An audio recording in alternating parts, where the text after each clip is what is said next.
बंदी छोड़ सतगुरु रामपाल जी परमेश्वर जी की जय हो। परमपिता परमात्मा सारी सृष्टि के रचनहार कुल मालिक असंख्य ब्रह्मांडों के स्वामी जगत गुरु तीनों लोकों में प्रवेश करके सबका धारण पोषण करने वाले राजाधीराज आत्माधार नाथों के नाथ देवों के देव महादेव सर्वेश्वर महेश्वर मृत्युंजय अजरो अमर आदि अनादि सनातनी प्रभु जगत पिता जगदीश्वर श्री श्री 1008 की उपाधि के वास्तविक अधिकारी अकाल मूर्त सौद स्वरूपी राम वासुदेव सर्वगतम ब्रह्म परम पूज्य प्रथम पूज्य परम संत परम पुरुष परम धनी परम दयालु सत्य कबीर हक्का कबीर अल्लाहु कबीर अल्लाहु अकबर बाखबर अल्लाह ताला जगत के तारणहार जगत के मुक्तिदाता जगत के जगन्नाथ हारे के सहारे हिंदुओं के राम मुसलमानों के अल्लाह सिखों के वाहिगुरु ईसाइयों के मसीह दया के सागर दयानिधि करुणा के सागर करुणानिधि स्वयंभू परिभू संकट मोचन कष्ट हरण मंगल करण दुख भंजन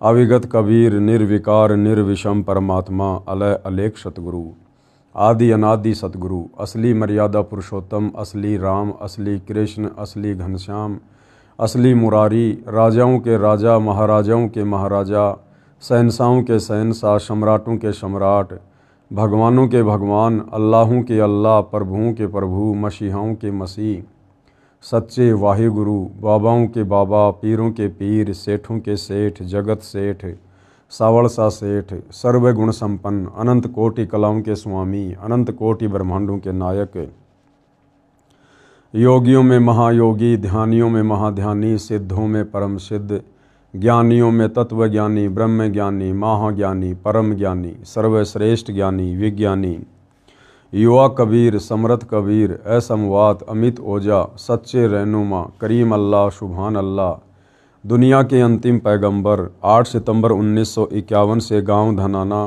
जिला सोनीपत हरियाणा भारतवर्ष की पावन भूमि पे प्रकट रियल कल की भगवान श्री नारायण साकार हरि श्री बाबा साहिब नूर अनंत परमात्मा सच्चे दरवेश सच्चे बाखबर संत श्रोमणी सतगुरु रामपाल जी परमेश्वर जी के चरण कमल में साध संगति से जुड़े हुए देश विदेश से आप और हम सभी सत्सेवक भाई बहनों का अनंत कोटि दंडवत प्रणाम।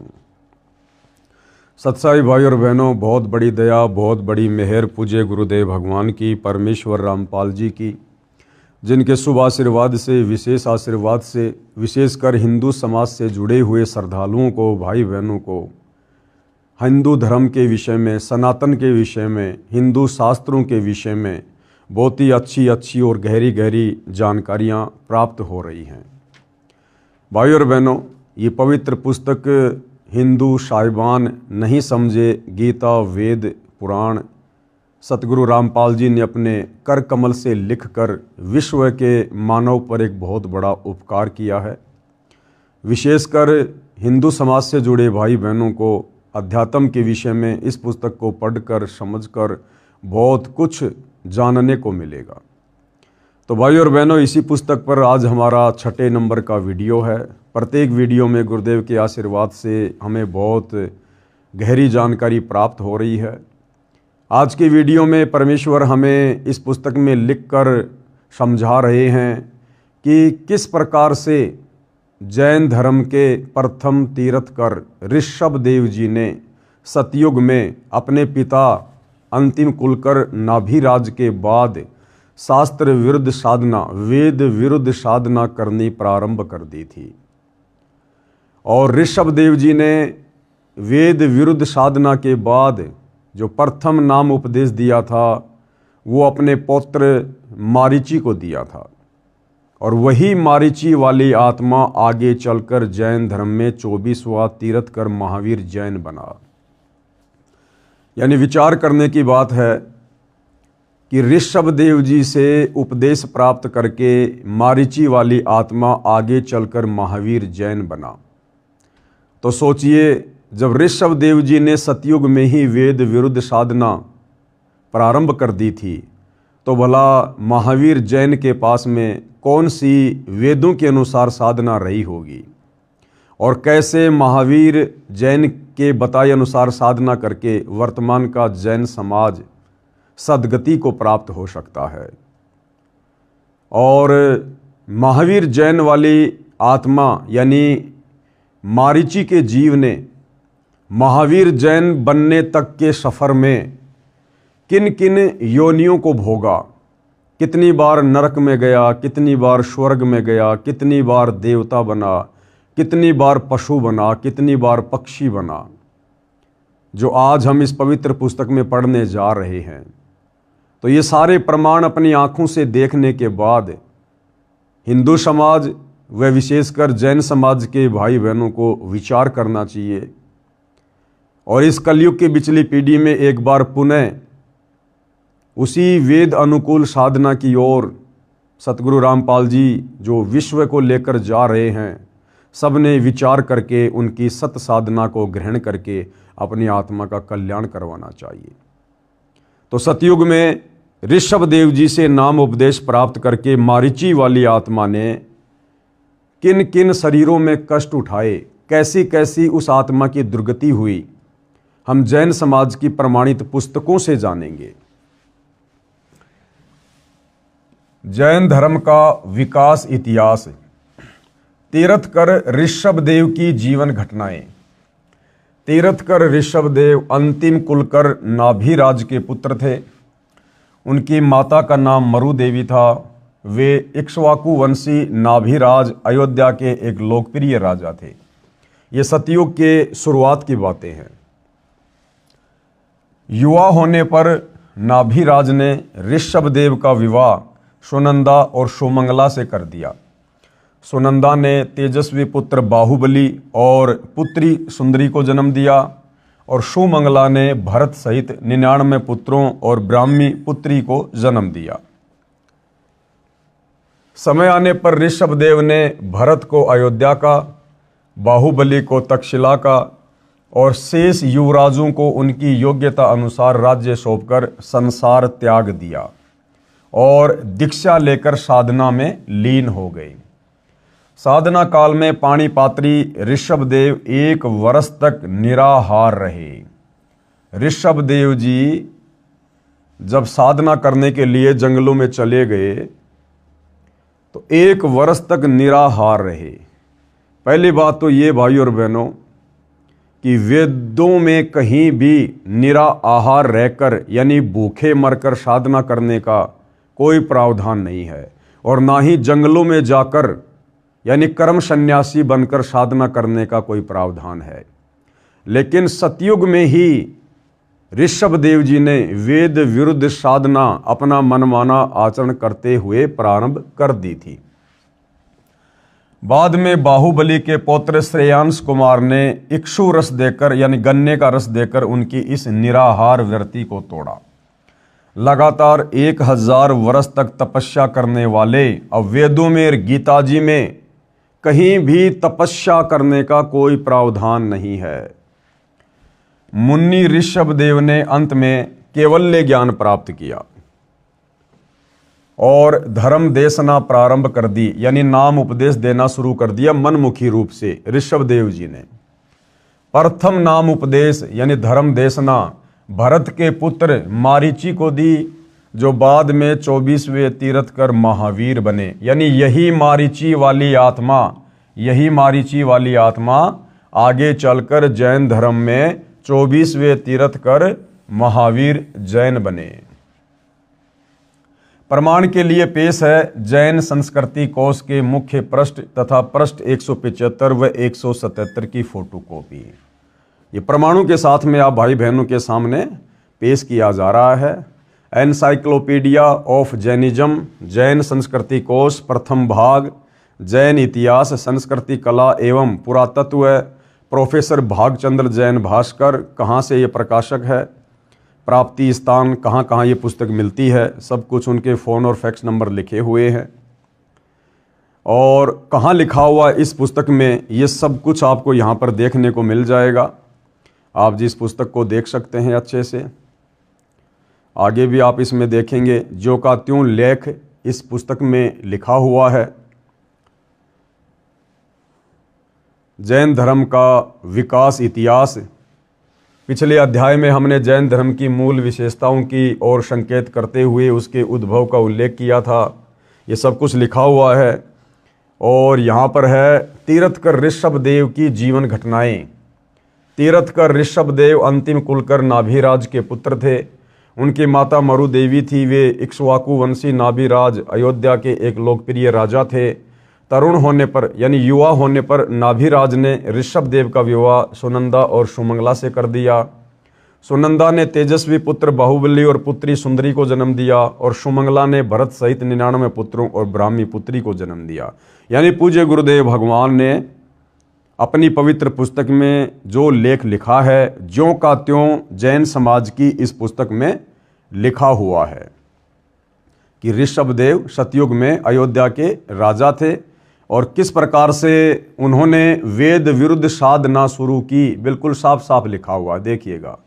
समय आने पर ऋषभदेव ने भरत को अयोध्या का, बाहुबली को तक्षशिला का और शेष युवराजों को उनकी योग्यता अनुसार राज्य सौंपकर संसार त्याग दिया और दीक्षा लेकर साधना में लीन हो गए।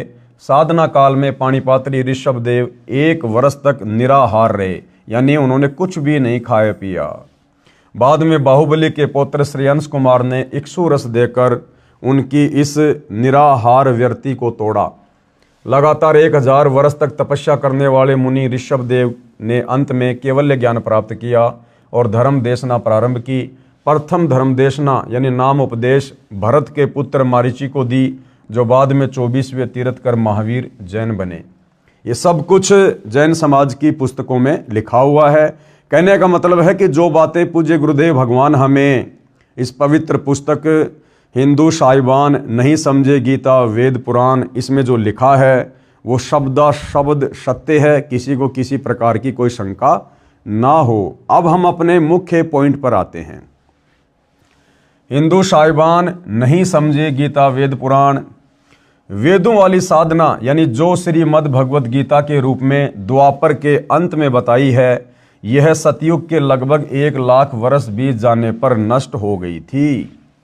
यानी नाभिराज तक वेदों के अनुसार साधना हुआ करती थी, लेकिन नाभिराज के बाद उनके जो बेटे थे, जो पुत्र थे ऋषभदेव, उन्होंने फिर वेद विरुद्ध साधना करनी शुरू कर दी थी। मनमाना आचरण करना शुरू कर दिया था। यानी सनातन का धीरे धीरे पतन ऋषभदेव के बाद शुरू हो चुका था, यानी लुप्त हो गई थी। ऋषिजन व अन्य साधक मनमाना आचरण करने लग गए थे, जो गीता अध्याय 16 श्लोक 23 में व्यर्थ कहा है। इसका प्रमाण है राजा ऋषभदेव व मरीचि। राजा नाभिराज के पुत्र राजा ऋषभदेव राज त्याग कर मनमाना आचरण करने लगे। 1 वर्ष तक निराहार रहे, भूखे रहे, यानी बिल्कुल खाना नहीं खाया। उनके पौत्र यानी ग्रांडसन बाहुबली के पुत्र श्रेयांश ने उनका व्रत खुलवाया गन्ने का रस पिलाकर। फिर 1000 वर्ष तक घोर तप किया, जो कि वेद विरुद्ध साधना है, गीता के विरुद्ध साधना है तप करना।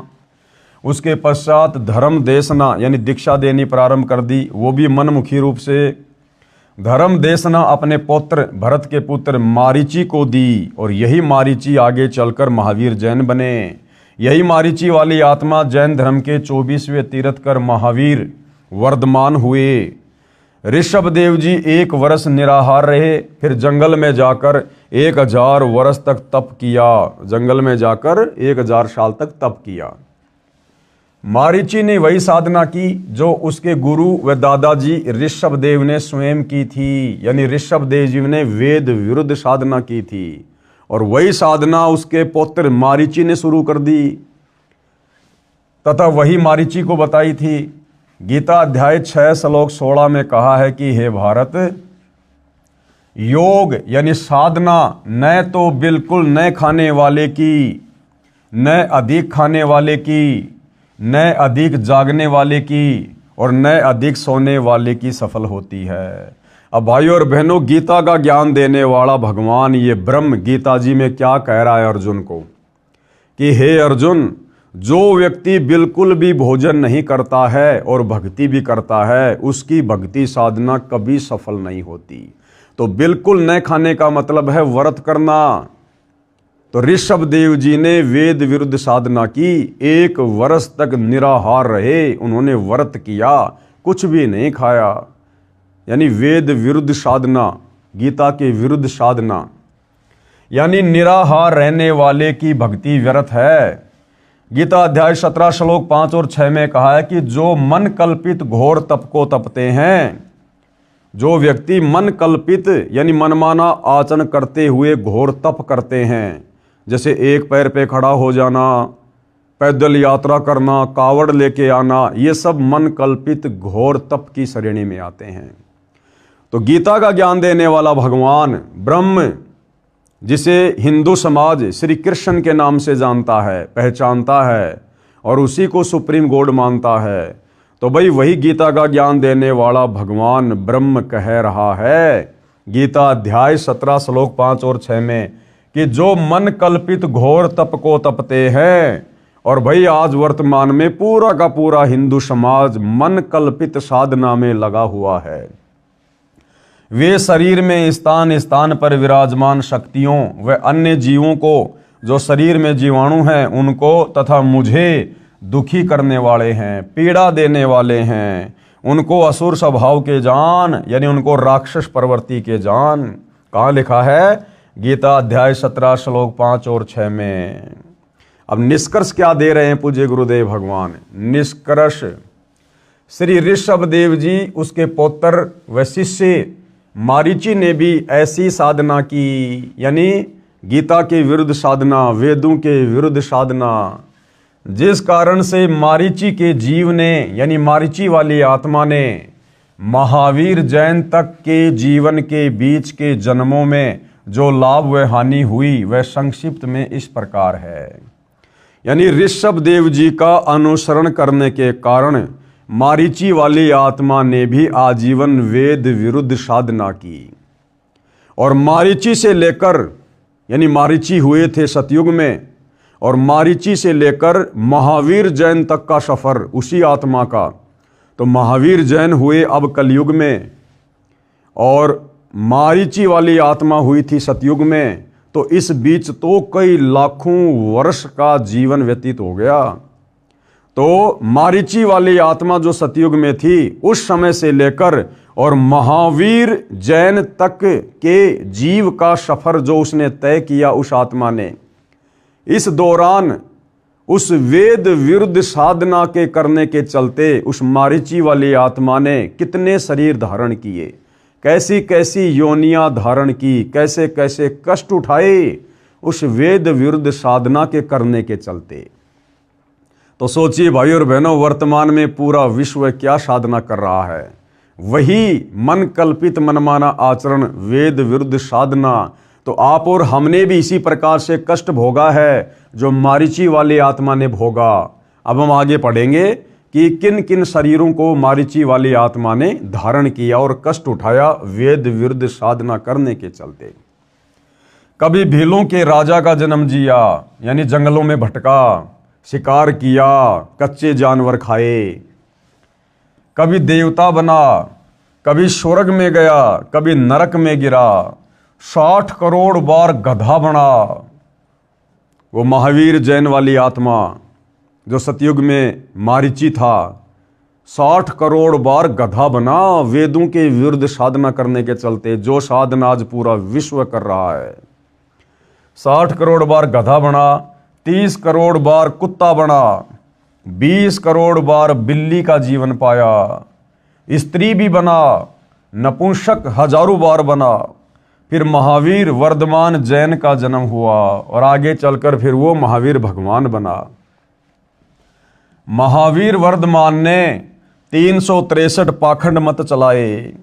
एक तो भाइयों और बहनों वो मारीची वाली आत्मा महावीर जैन वैसे ही वेद विरुद्ध साधना कर रही थी, और महावीर जैन का जन्म प्राप्त करके और उसने 363 पाखंड मत शुरू कर दिए।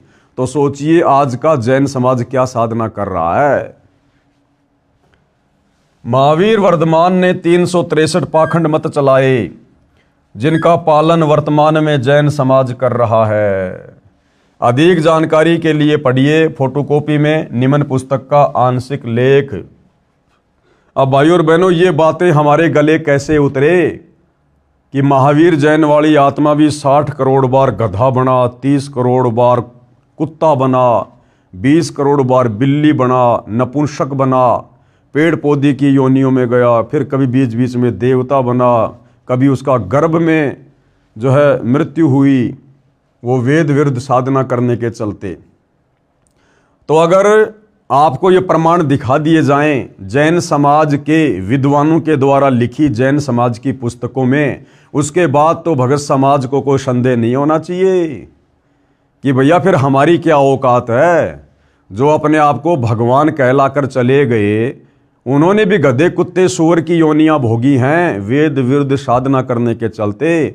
तो हम जैसे दो कौड़ी के जीवों की भला क्या औकात, यदि हमने आज वर्तमान में तत्वदर्शी संत सतगुरु रामपाल जी के बताए अनुसार वेद अनुकूल साधना प्रारंभ नहीं की। तो भाइयों और बहनों, ये पुस्तक है, पुस्तक आओ जैन धर्म को जाने, जिसके लेखक हैं प्रवीण कुमार जैन M.A. शास्त्री, जम्बूद्वीप हस्तिनापुर। प्रकाशक हैं श्रीमती सुनीता जैन, जम्बूद्वीप हस्तिनापुर, मेरठ उत्तर प्रदेश। मुद्रक हैं Dhinendra Jain, new Rishabh offset printer Meerut.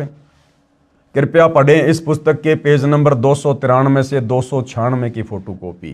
ये प्रमाण आप भाई बहनों की आंखों के सामने है। ये पुस्तक है आओ जैन धर्म को जाने, इसका पेज नंबर है 293।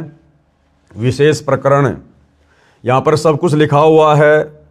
ये सवाल है कि श्री महावीर भगवान के अन्य कौन कौन से नाम हैं। उत्तर है अन्य 5 नाम है वीर, अतिवीर, सन्मति, महावीर एवं वर्धमान।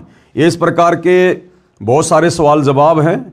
हम अपने मुख्य पॉइंट पर चलते हैं, पेज नंबर 294 पर। ये आ गया भाइयों और बहनों पेज नंबर 294। पुस्तक है आओ जैन धर्म को जाने।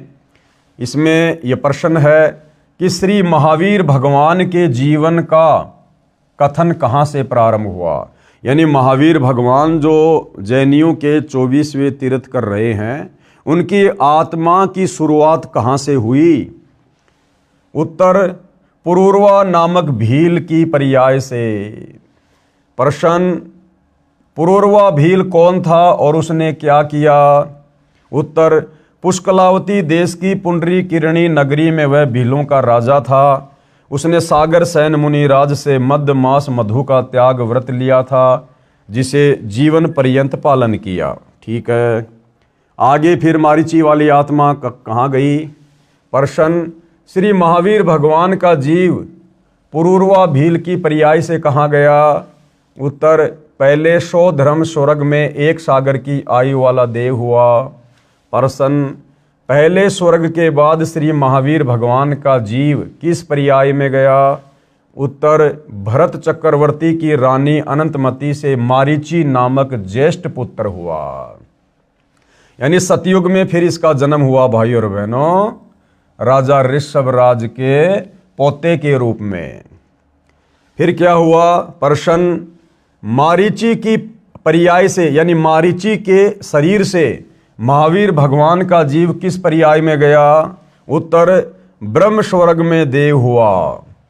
अब सतयुग से महावीर जैन के जीव की यात्रा शुरू होती है। यानी मारीची ने, जो कि आगे चलकर महावीर जैन बना, तो मारीची ने सतयुग में अपने दादा ऋषभ देव से नाम उपदेश लिया और भक्ति शुरू की। और ऋषभ देव से नाम लेकर उसने भक्ति शुरू की, तो मरने के बाद उसका जीव कहाँ गया। ब्रह्म स्वर्ग में देव हुआ। प्रश्न, ब्रह्म स्वर्ग के बाद श्री महावीर भगवान का जीव किस पर्याय में, यह पर्याय का मतलब होता है शरीर, कौन से शरीर में गया। उत्तर, अयोध्या नगरी में कपिल ब्राह्मण की काली स्त्री से जटिल नाम का पुत्र हुआ। फिर प्रश्न है, जटिल की पर्याय से यानी शरीर से श्री महावीर भगवान का जीव किस पर्याय यानी शरीर में गया। उत्तर मिला, 100 धर्म स्वर्ग में 1 सागर की आयु वाला देव हुआ। आगे प्रश्न किया है, 100 धर्म स्वर्ग से निकलकर श्री महावीर भगवान का जीव किस पर्याय में गया। उत्तर, इसी भरत क्षेत्र में सुतिका नामक गांव में अग्निभूत ब्राह्मण की गौतम स्त्री से अग्निशय नामक पुत्र हुआ। आगे प्रश्न किया है, अग्निशय की पर्याय से श्री महावीर भगवान का जीव किस पर्याय में गया? उत्तर मिला स्वर्ग में गया। प्रश्न, स्वर्ग की पर्याय से श्री महावीर भगवान का जीव किस पर्याय में गया? उत्तर, भरत क्षेत्र के मंदिर नामक ग्राम में गौतम ब्राह्मण की कौशिकी पत्नी से अग्निमित्र नाम का पुत्र हुआ। यानी मारीची वाली आत्मा के बार बार जन्म होते आ रहे हैं, मोक्ष नहीं हुआ, बार बार जन्म और मृत्यु होती आ रही है। जैसे कि गीता का ज्ञान देने वाले ब्रह्म ने गीता में पहले ही कहा है कि अर्जुन, तेरे और मेरे बहुत जन्म हो चुके हैं, तू और मैं और ये राजा लोग पहले भी थे, आज भी हैं और आगे भी होंगे। यानी ब्रह्म की साधना करते करते ये जीव कभी भी पूर्ण मुक्ति को प्राप्त नहीं हो सकता, जन्म और मरण के चक्कर से पीछा नहीं छुड़वा सकता। प्रश्न, अग्निमित्र की पर्याय से श्री महावीर भगवान का जीव कहाँ गया? उत्तर मिला महेंद्र स्वर्ग में गया। प्रश्न, महेंद्र स्वर्ग से श्री महावीर भगवान का जीव कहाँ गया? उत्तर, मंदिर नगर में सालकाय ब्राह्मण की पत्नी से भारद्वाज नाम का पुत्र हुआ। प्रश्न, भारद्वाज की पर्याय से महावीर भगवान का जीव कहाँ गया? उत्तर मिला महेंद्र स्वर्ग में गया। प्रश्न, महेंद्र स्वर्ग से महावीर भगवान का जीव कहाँ गया? उत्तर है इतर निगोद में एक सागर की आयु वाला निगोदिया जीव हुआ। फिर सवाल है, निगोद से निकलकर श्री महावीर भगवान का जीव कहाँ गया? उत्तर, अनेकों भव धारण किए जो इस प्रकार हैं। अब देखो भाई और बहनों, कितनी दुर्गति हुई इस मारीची वाली आत्मा की, जो आगे चलकर भगवान जैन बना, महावीर जैन बना। निगोद से निकलकर श्री महावीर भगवान का जीव कहाँ गया? अब देखिए भाई और बहनों, वेद विरुद्ध साधना करने का नतीजा, राजा ऋषभदेव से उपदेश लेकर वेद विरुद्ध साधना करने का परिणाम, नतीजा। जो वेद विरुद्ध साधना वर्तमान में पूरा विश्व कर रहा है, सतगुरु रामपाल जी के भक्तों को छोड़कर। अनेकों भाव धारण किए, यानी अनेकों शरीर धारण किए उस मारीची वाली आत्मा ने, भगवान महावीर के जीव ने। 1000 आक वर्ष के भाव, 1000 बातों आक के वृक्ष के जीवन धारण किए। 80,000 सीप के भाव, सीप जो समुद्र में होती है, 80,000 बार सीप के शरीर धारण किए। 20,000 नीम वृक्ष के भाव, 20,000 बार नीम का वृक्ष बना, पेड़ बना। 90,000 बार केली वृक्ष के भाव, 90,000 बार केले के वृक्ष के शरीर धारण किए, यानी पेड़ बना। 3,000 बार चंदन वृक्ष के भाव, और आगे देखो 5 करोड़ बार कनेर वृक्ष के भाव। 60,000 बार वैश्या के भाव, 60,000 बार वैश्या के भाव। यानी सतयुग में राजा ऋषभदेव से उपदेश लेने के बाद और वेद विरुद्ध साधना करने के कारण उस मारीची वाली आत्मा के, महावीर जैन के जीव के 60,000 जन्म वैश्या के हुए। और वैश्या बनकर भाई और बहनों कुकर्म करके, व्यभिचार करके अपने कितने कर्म फोड़े उस जीव ने। यह है वेद विरुद्ध साधना का परिणाम। 60,000 बार वैश्या के भाव, 5 करोड़ बार शिकारी के भाव, 5 करोड़ बार शिकारी बना। अब शिकारी तो भाई और बहनों एक जीवन में ही लाखों जीवों की हत्या करके अनगिनत पाप अपने सिर पर रख लेता है। और वो मारीची वाली आत्मा वेद विरुद्ध साधना करने के कारण, गीता विरुद्ध साधना करने के कारण, शास्त्रों के विरुद्ध साधना करने के कारण, तत्वदर्शी संत के अभाव में 5 करोड़ बार शिकारी के जीवन भोगे। 20 करोड़ बार हाथी के भाव, वो मारीची वाली आत्मा 20 करोड़ बार हाथी बना, 20 करोड़ बार। 60 करोड़ बार गधे के भाव। अब जैनियों का भगवान महावीर, वही आत्मा मारीची वाली 60 करोड़ बार गधे के जीवन भोगे, गधे के। 60 करोड़ बार गधे के भाव। अब गधे का तो भाई और बहनों एक जीवन ही बड़ा विचलित कर देने वाला है। गधे की क्या दुर्गति होती है, सारा दिन उसका मालिक कमर तोड़ मेहनत करवाता है और उसको घर पर खाने को भी कुछ नहीं देता है, कान पकड़ के घर से बाहर कर देता है। बाहर वो गधा उन कुर्डियों पर वो गंदगी खाता हुआ फिरता है। गधे की कमर में जख्म हो जाता है इतना सामान ढोने के कारण, और फिर कौवा उसकी पीठ पर बैठकर उसके मांस को नोचता है। वो जीव कितना दुखी होता है। और 60 करोड़ बार गधा बना महावीर जैन का जीव, वो मारीची वाली आत्मा। क्यों? वेद विरुद्ध साधना करने के कारण, मनमानी पूजा पाठ साधना करने के कारण। भाई और बहनों, वर्तमान का हिंदू समाज क्या कर रहा है? टोटली वेद विरुद्ध साधना, पूरा विश्व है। इसीलिए तो 84 लाख योनियों में गधे, कुत्ते, सूअर, इन पशु पक्षियों की, कीट पतंगों की इतनी ज्यादा संख्या हो गई है। वेद विरुद्ध साधना करने के कारण और उल्टे सीधे कर्म कुकर्म व्यसन करने के कारण सूअर के जन्म, कुत्ते के जन्म, एक कुतिया एक बार में 8-8, 10-10 बच्चों को जन्म देती है। एक सूअरी एक बार में 12-12 बच्चों को जन्म देती है। क्यों? क्योंकि पूरी दुनिया लाखों वर्षों से वेद विरुद्ध साधना करती हुई आ रही है, जिस कारण से परिणाम स्वरूप उस कर्म का फल तो भोगना पड़ेगा, इन पशु योनियों में तो जाना पड़ेगा। तो भाई और बहनों, ये परिणाम है वेद विरुद्ध साधना का। आज हम भले ही सतगुरु रामपाल जी की शरण में आ गए और यदि मर्यादा में रहकर भक्ति करते रहे तो निकट भविष्य में अपनी आत्मा का कल्याण करवा लेंगे।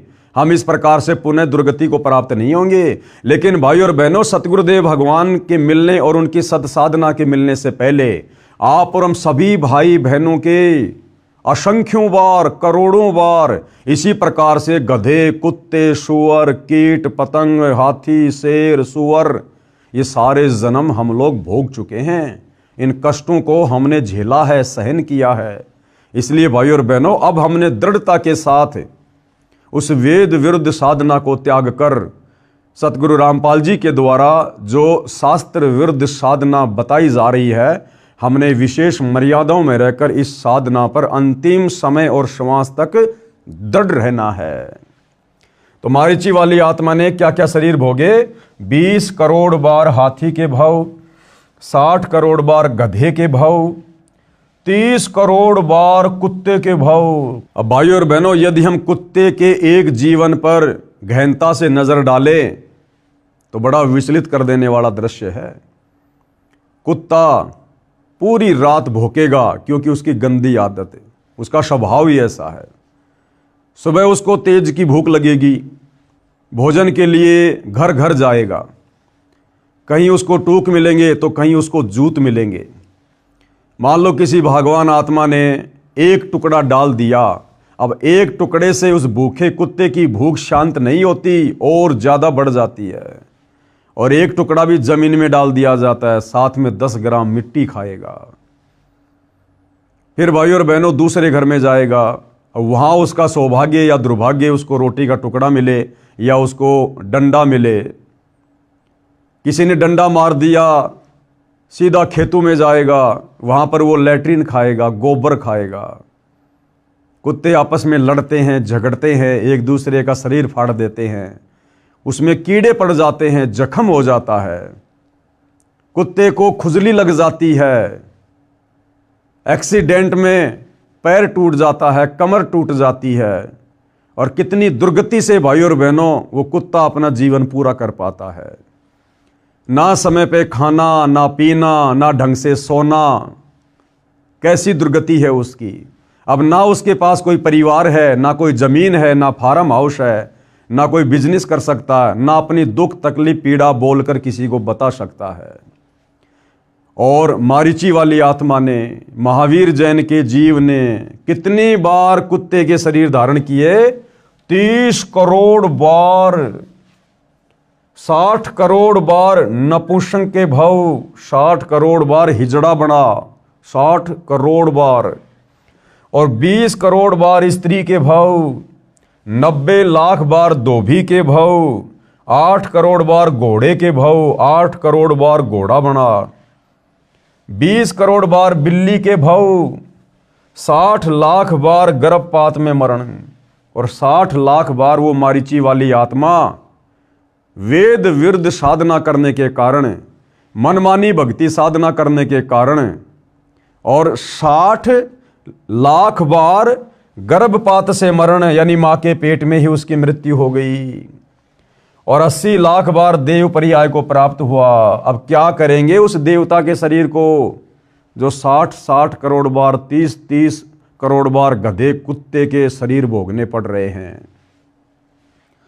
तो भाई और बहनों, ये दुर्गति हुई उस आत्मा की जिसने वेद विरुद्ध साधना की, और आज वही वेद विरुद्ध साधना पूरा विश्व कर रहा है। तो आगे क्या दुर्गति होगी, ये प्रमाण आप जियों की आंखों के सामने है। उपरोक्त भवों को प्राप्त करने के बाद, यानी उपरोक्त सारे शरीर भोगने के बाद गधे कुत्ते के, श्री महावीर भगवान ने किस पर्याय को प्राप्त किया? उत्तर राजगृह नगर में सथावर नाम का ब्राह्मण हुआ।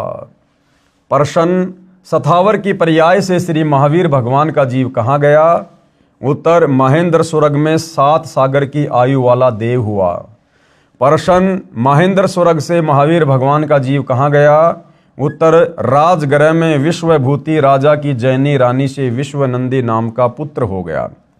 प्रश्न, विश्वनंदी पर्याय से निकलकर श्री महावीर भगवान का जीव कहाँ गया? महाशुक्र स्वर्ग में देव हुआ। प्रश्न, महाशुक्र स्वर्ग से निकलकर महावीर भगवान का जीव कहाँ गया? उत्तर त्रिपष्ट नामक नारायण हुआ। प्रश्न, त्रिपष्ट नारायण से श्री महावीर भगवान का जीव कहाँ गया? उत्तर 7वें नरक में, 7वें नरक में गया। फिर वो यानी सबसे भयंकर सजा जहाँ मिलती है, 3rd क्वालिटी का नरक, 7वें नरक में गया। प्रश्न, 7वें नरक से श्री महावीर भगवान का जीव कहाँ गया? ये पेज नंबर 294 है। आओ जैन धर्म को जाने, ये पुस्तक। सिंहगिरी पर्वत पर सिंह हुआ, पुनः प्रथम नरक में गया। प्रश्न, प्रथम नरक से निकलकर श्री भगवान महावीर का जीव कहाँ गया? हिमवान पर्वत शिखर पर सिंह हुआ, यहाँ पर उसे अजितंजय एवं अमित गुण नामक मुनिराज ने संबोधित किया। प्रश्न, सिंह का जीव किस पर्याय में गया? सौधर्म स्वर्ग में सिंह केतु नाम का देव हुआ। सिंह केतु का जीव किस पर्याय में गया? कनक प्रभु नगर में राजा नकपुंख विद्याधर और रानी कनकमाला से कंकोज्वल नाम का पुत्र हुआ। फिर कनकोज्वल आगे किस पर्याय में गया? 7वें स्वर्ग में देव हुआ। 7वें स्वर्ग से श्री भगवान महावीर का जीव कहाँ गया? अयोध्या नगरी में राजा वज्रसेन की शीलवती रानी से हरिसेन नाम का पुत्र हुआ। ये उसके बहुत सारे जन्म लिखे हुए हैं भाई और बहनों। और अंत में फिर वो जीव कहाँ गया? अंत में देखिएगा, पुष्कोत्तर विमान में देव हुआ। तदंतर 24वें तीर्थ कर श्री महावीर भगवान हुए। अपनी इतनी दुर्गति करवाकर, इतने कष्ट उठाकर, गधे के, कुत्ते के, घोड़े के, नपुंसक के, धोबी के, वृक्षों के ये शरीर भोगने के बाद, और अंत में वो मारीची वाली आत्मा फिर क्या बना? अंत में 24वें तीर्थ कर श्री महावीर भगवान हुए। अभी भी भगवान, कितनी बार गधा बना, कुत्ता बना, उसके बाद भी भगवान। प्रश्न, श्री महावीर भगवान के जीव ने कितने पाखंड मत चलाए?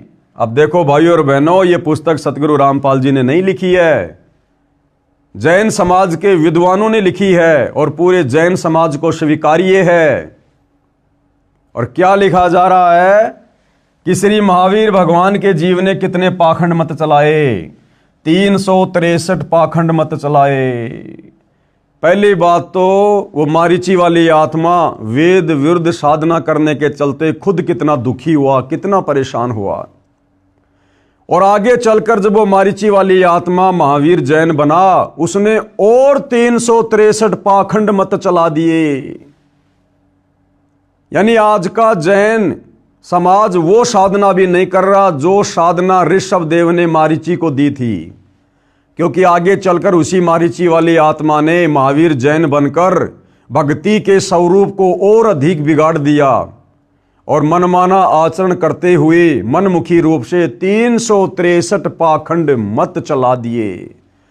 तो भाइयों और बहनों, यदि सतगुरु रामपाल जी की शरण में आकर जैन समाज के भाई बहनों ने, हिंदू समाज ने, विश्व के मानव समाज ने यदि ये सत्य साधना दोबारा शुरू नहीं की, तो इससे भी भयंकर दुर्गति आत्माओं की होगी निकट भविष्य में।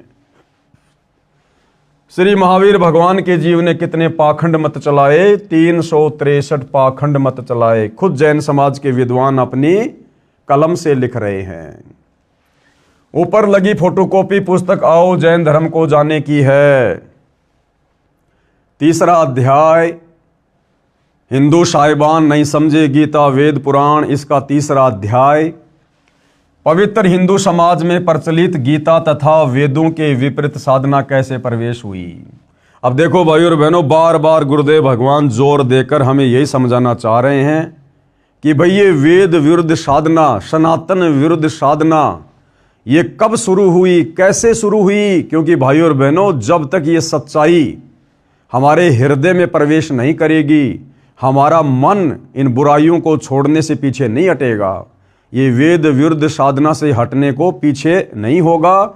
इसलिए हमने बारंबार इस सच्चाई को पढ़ना पड़ेगा, अपने हृदय में जमाना पड़ेगा कि पवित्र हिंदू समाज में यानी सनातन धर्म में ये वेद विरुद्ध और गीता विरुद्ध साधना कैसे प्रचलन में आई, कैसे भक्ति का स्वरूप बिगड़ा। चारों वेदों ऋग्वेद, यजुर्वेद, सामवेद तथा अथर्ववेद को हिंदू समाज दिल से मानता है। यानी हिंदू तो विशेषकर वेदों को अपने सदग्रंथ मानते हैं कि इनमें परमात्मा की महिमा की जानकारी तथा साधना यानी भक्ति की जानकारी भी सत्य है। यह भी मानता है कि श्रीमद् भगवद गीता चारों वेदों का सार है और संक्षिप्त रूप है। वेदों को ठीक ठीक से हिंदू नहीं समझ सके। कारण यह था कि वेदों का ज्ञान राजा नाभिराज यानी ऋषभदेव के पिता के बाद नष्ट हो गया था। यानी सतयुग 1 लाख वर्ष बीतने के बाद धीरे धीरे ऋषभदेव के बाद वेद विरुद्ध साधना होना शुरू हो चुकी थी। वेद ज्ञान धीरे धीरे नष्ट होना, लुप्त होना शुरू हो चुका था। उस समय सतयुग लगभग 1 लाख वर्ष ही बीता था। यानी नाभिराज के बाद जब राजा ऋषभदेव अयोध्या के राजा बने, उस समय तक सतयुग केवल 1 लाख वर्ष ही बीता था, जो कि सतयुग की कुल उम्र 17,28,000 वर्ष थी। ऋषिजन एक दूसरे से सुनकर या देखकर शास्त्र विधि त्याग कर मनमाना आचरण करने लगे, जिसका प्रत्यक्ष प्रमाण ऊपर ऋषभदेव जी तथा मरीची यानी महावीर जैन की क्रियाओं और उपलब्धि व दुर्गति के प्रकरण में है।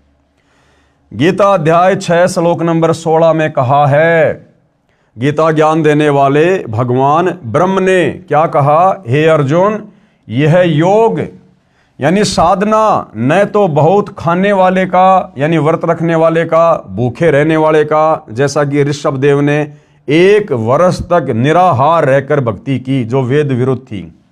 तो गीता का ज्ञान देने वाला भगवान अर्जुन को कह रहा कि हे अर्जुन, यह योग यानी भक्ति साधना न तो बहुत खाने वाले का और न बिल्कुल न खाने वाले का, यानी निराहार रहना, व्रत करना, यानी निराहार भूखा रहने वाले का, न अधिक सोने वाले का तथा न अधिक जागने वाले का सिद्ध होता है।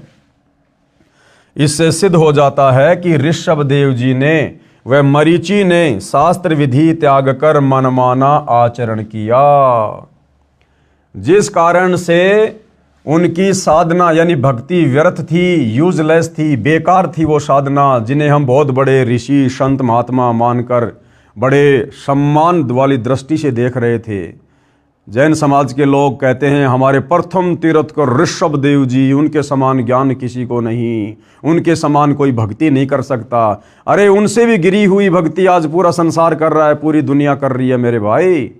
क्योंकि ऋषभ देव जी ने अपने जीवन काल में वेद विरुद्ध साधना शुरू कर दी थी और मारीची ने भी उसी साधना को ग्रहण किया और वही मारीची वाली आत्मा आगे चलकर जैन धर्म में 24वां तीर्थकर महावीर जैन बना। तो भाई ये साधना तो आज पूरा विश्व कर रहा है, जो साधना सतयुग में ऋषभ देव ने शुरू की थी।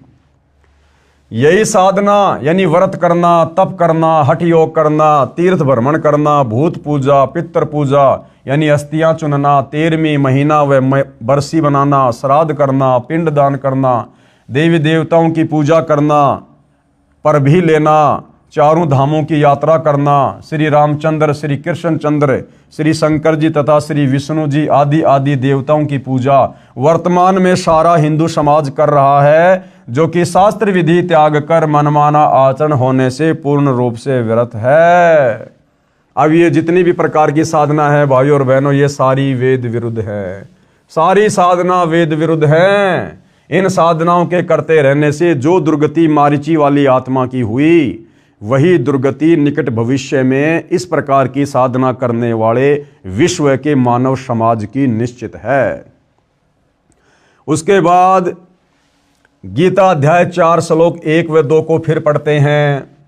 अब ये ज्ञान धीरे धीरे कैसे सतयुग से लुप्त हो गया, कैसे वेद विरुद्ध साधना शुरू हो गई, ये गीता का ज्ञान देने वाला ब्रह्म गीता जी अध्याय 4 श्लोक नंबर 1 और 2 में समझा रहा है अर्जुन को। गीता ज्ञान देने वाले ने कहा है, मैंने यह योग यानी ये भक्ति साधना वेदों वाली यानी गीता वाला ज्ञान जो वेद ज्ञान है, कश्यप के पुत्र सूर्य को दिया था। सूर्य ने अपने पुत्र मनु को दिया, मनु ने अपने पुत्र इक्ष्वाकु को दिया सतयुग में, और इक्ष्वाकु ने अपने वंशजों यानी राजाओं को दिया। फिर इक्ष्वाकु वंशी अंतिम कुलकर राजा नाभिराज तक वेद ज्ञान के आधार से भक्ति रही। राजा नाभिराज का पुत्र ऋषभ देव हुआ। ऋषभ देव ने वेद विधि त्याग कर मनमाना आचरण करना शुरू किया। यानी सतयुग में राजा ऋषभ देव से ही वेद विरुद्ध साधना समाप्त होना शुरू हो चुकी थी। यानी सतयुग में राजा ऋषभ देव के बाद से वेद अनुकूल साधना खत्म और वेद विरुद्ध साधना शुरू हो चुकी थी।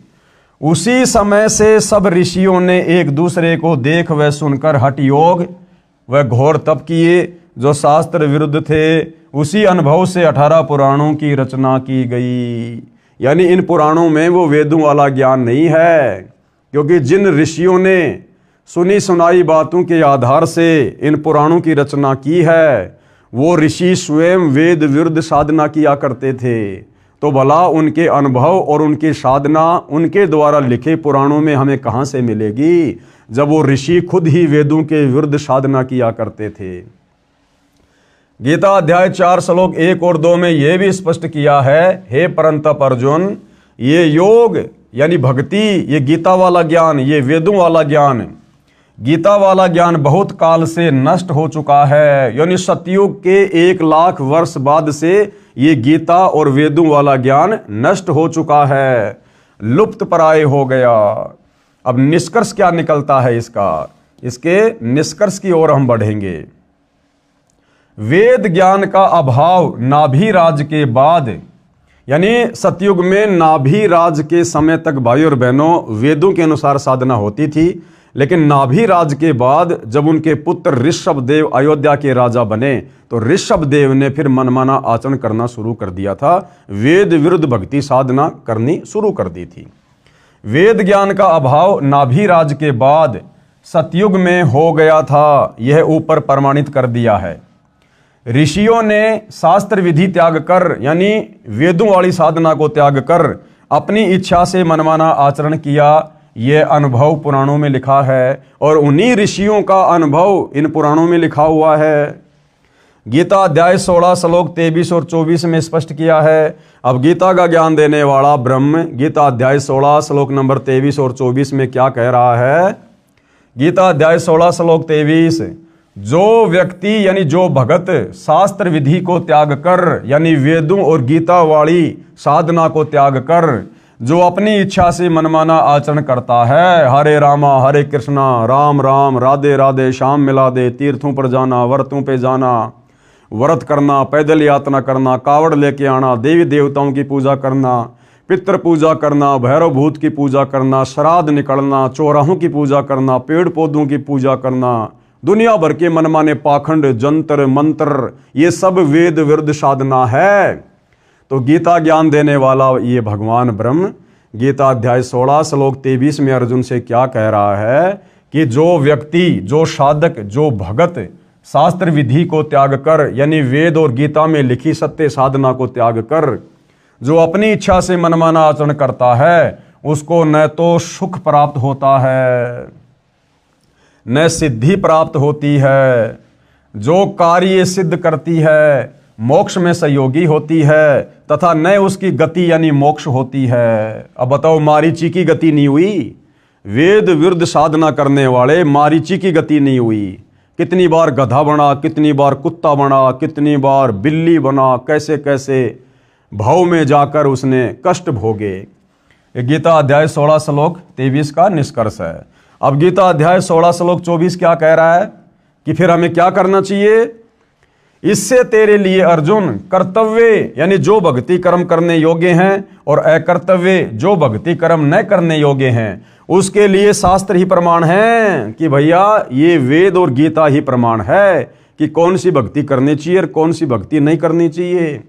और गीता जी ने अपना निष्कर्ष बता दिया। गीता ज्ञान देने वाले ब्रह्म ने गीता अध्याय 4 श्लोक नंबर 34 में बता दिया कि अर्जुन, अगर तुझे पूर्ण मोक्ष प्राप्त करना है, शाश्वत स्थान सतलोक में जाना है, तो भाई उस तत्व ज्ञान की प्राप्ति के लिए, उस विशेष ज्ञान की प्राप्ति के लिए तू किसी तत्वदर्शी संत की खोज कर ले। और तत्वदर्शी संत के बताए अनुसार यदि तू सत भक्ति करेगा तो तेरी मुक्ति होगी, तो तेरा मोक्ष होगा। तो भाई और बहनों, वो तत्वदर्शी संत वर्तमान में पृथ्वी पर एकमात्र सतगुरु रामपाल जी हैं, जिनके पास वो तत्व ज्ञान है जिस तत्व ज्ञान के विषय में गीता बोलने वाले ब्रह्म ने अध्याय 4 श्लोक नंबर 34 में निर्देशित किया है। तो गीता अध्याय 16 श्लोक 24 में क्या कहा है कि इससे तेरे लिए अर्जुन कर्तव्य यानी जो भक्ति कर्म करने योग्य हैं और अकर्तव्य जो भक्ति कर्म न करने योग्य हैं, उन सब के लिए शास्त्र ही प्रमाण है। तो शास्त्रोक्त साधना कर यानी शास्त्र विधि के अनुसार साधना कर। ये गीता अध्याय 16 श्लोक 24 का निष्कर्ष है। अब गुरुदेव क्या कह रहे हैं? विशेष यानी इसमें विशेष बात क्या है? जब गीता का ज्ञान बताया गया उस समय द्वापर मात्र 100 वर्ष शेष था, यानी इस कलयुग की शुरुआत में केवल 100 वर्ष ही शेष थे, जिस समय महाभारत के युद्ध में कुरुक्षेत्र के मैदान में गीता जी का ज्ञान बोला गया था। ये वेदों वाला ज्ञान फिर से बोला गया था और ये वेदों के विपरीत साधना होती हुई आ रही है सतयुग से, लाखों वर्ष से। क्या कह रहे हैं गुरुदेव?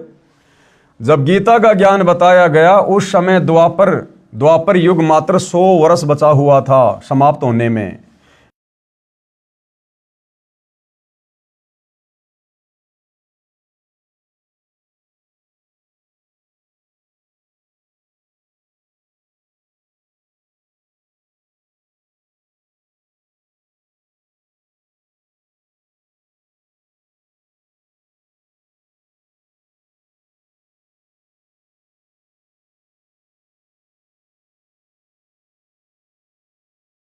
गणित की रीति से समझते हैं 4 युग हैं।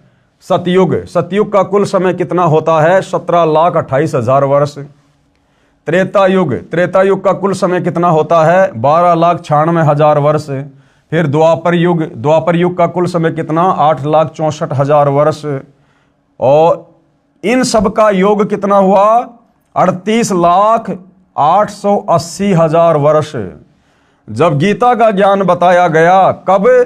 द्वापर के अंत में, तब द्वापर मात्र 100 वर्ष शेष था, यानी द्वापर युग खत्म होने में केवल 100 वर्ष शेष था, बाकी द्वापर भी पूरा बीत चुका था। इसलिए सतयुग के प्रारंभ से यानी 38,08,800 प्लस ये इसमें -100 कर देंगे तो 38,87,900 वर्ष के बाद गीता का ज्ञान बताया गया। नाभिराज राजा का समय सतयुग के प्रारंभ में रहा है और नाभिराज के बाद से ये वेदों के विपरीत भक्ति साधना शुरू हो गई थी। नाभिराज राजा का समय सतयुग के प्रारंभ में रहा है क्योंकि वह इक्ष्वाकु जी का परपौत्र था। मनु का जीवन काल सतयुग के प्रारंभ में रहा है। राजा इक्ष्वाकु मनु जी का पुत्र था। यदि नाभिराज तक 1,00,000 वर्ष सतयुग बीत गया माना जाए तो गीता का ज्ञान राजा नाभिराज जी से 37,87,900 वर्ष बाद कहा गया, द्वापर के अंत में, महाभारत के क्षेत्र में। सतयुग के 1,00,000 वर्ष के बाद से जो शास्त्र विधि त्याग कर मनमाना आचरण ऋषियों ने किया वह अनुभव पुराणों में भरा हुआ है। अंतिम कुलकर राजा नाभिराज के बाद से अयोध्या के राजा उसके पुत्र ऋषभदेव ने जो वेद विरुद्ध साधना शुरू कर दी थी, उसके बाद ऋषियों ने एक दूसरे की कही सुनी बातों के आधार से और अपनी भक्ति साधना के अनुभव के आधार से जो पुस्तकें लिखी उनको पुराण कहा जाता है, उपनिषद कहा जाता है।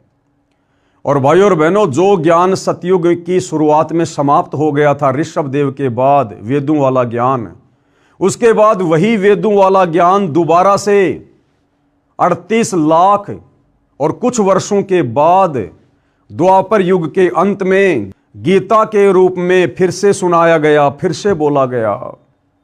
तो इतने लंबे समय तक जो ये वेद ज्ञान लुप्त हो गया था, नष्ट हो गया था, और इस दौरान जितने भी साधु संत महात्मा ऋषि हुए हैं उन्होंने जो भी भक्ति करी, जो भी अपने अनुभव की पुस्तकें लिखी, वो सब वेद विरुद्ध थी और उन्हीं को हमने पुराणों का नाम दिया है, उपनिषदों का नाम दिया है। तो भाइयों और बहनों, उन पुराणों में यानी 18 पुराणों में और उपनिषदों में और उन ऋषि महर्षियों के अनुभव की पुस्तकों में पूर्ण मुक्ति का मार्ग नहीं है, शास्त्र अनुकूल साधना का ज्ञान नहीं है।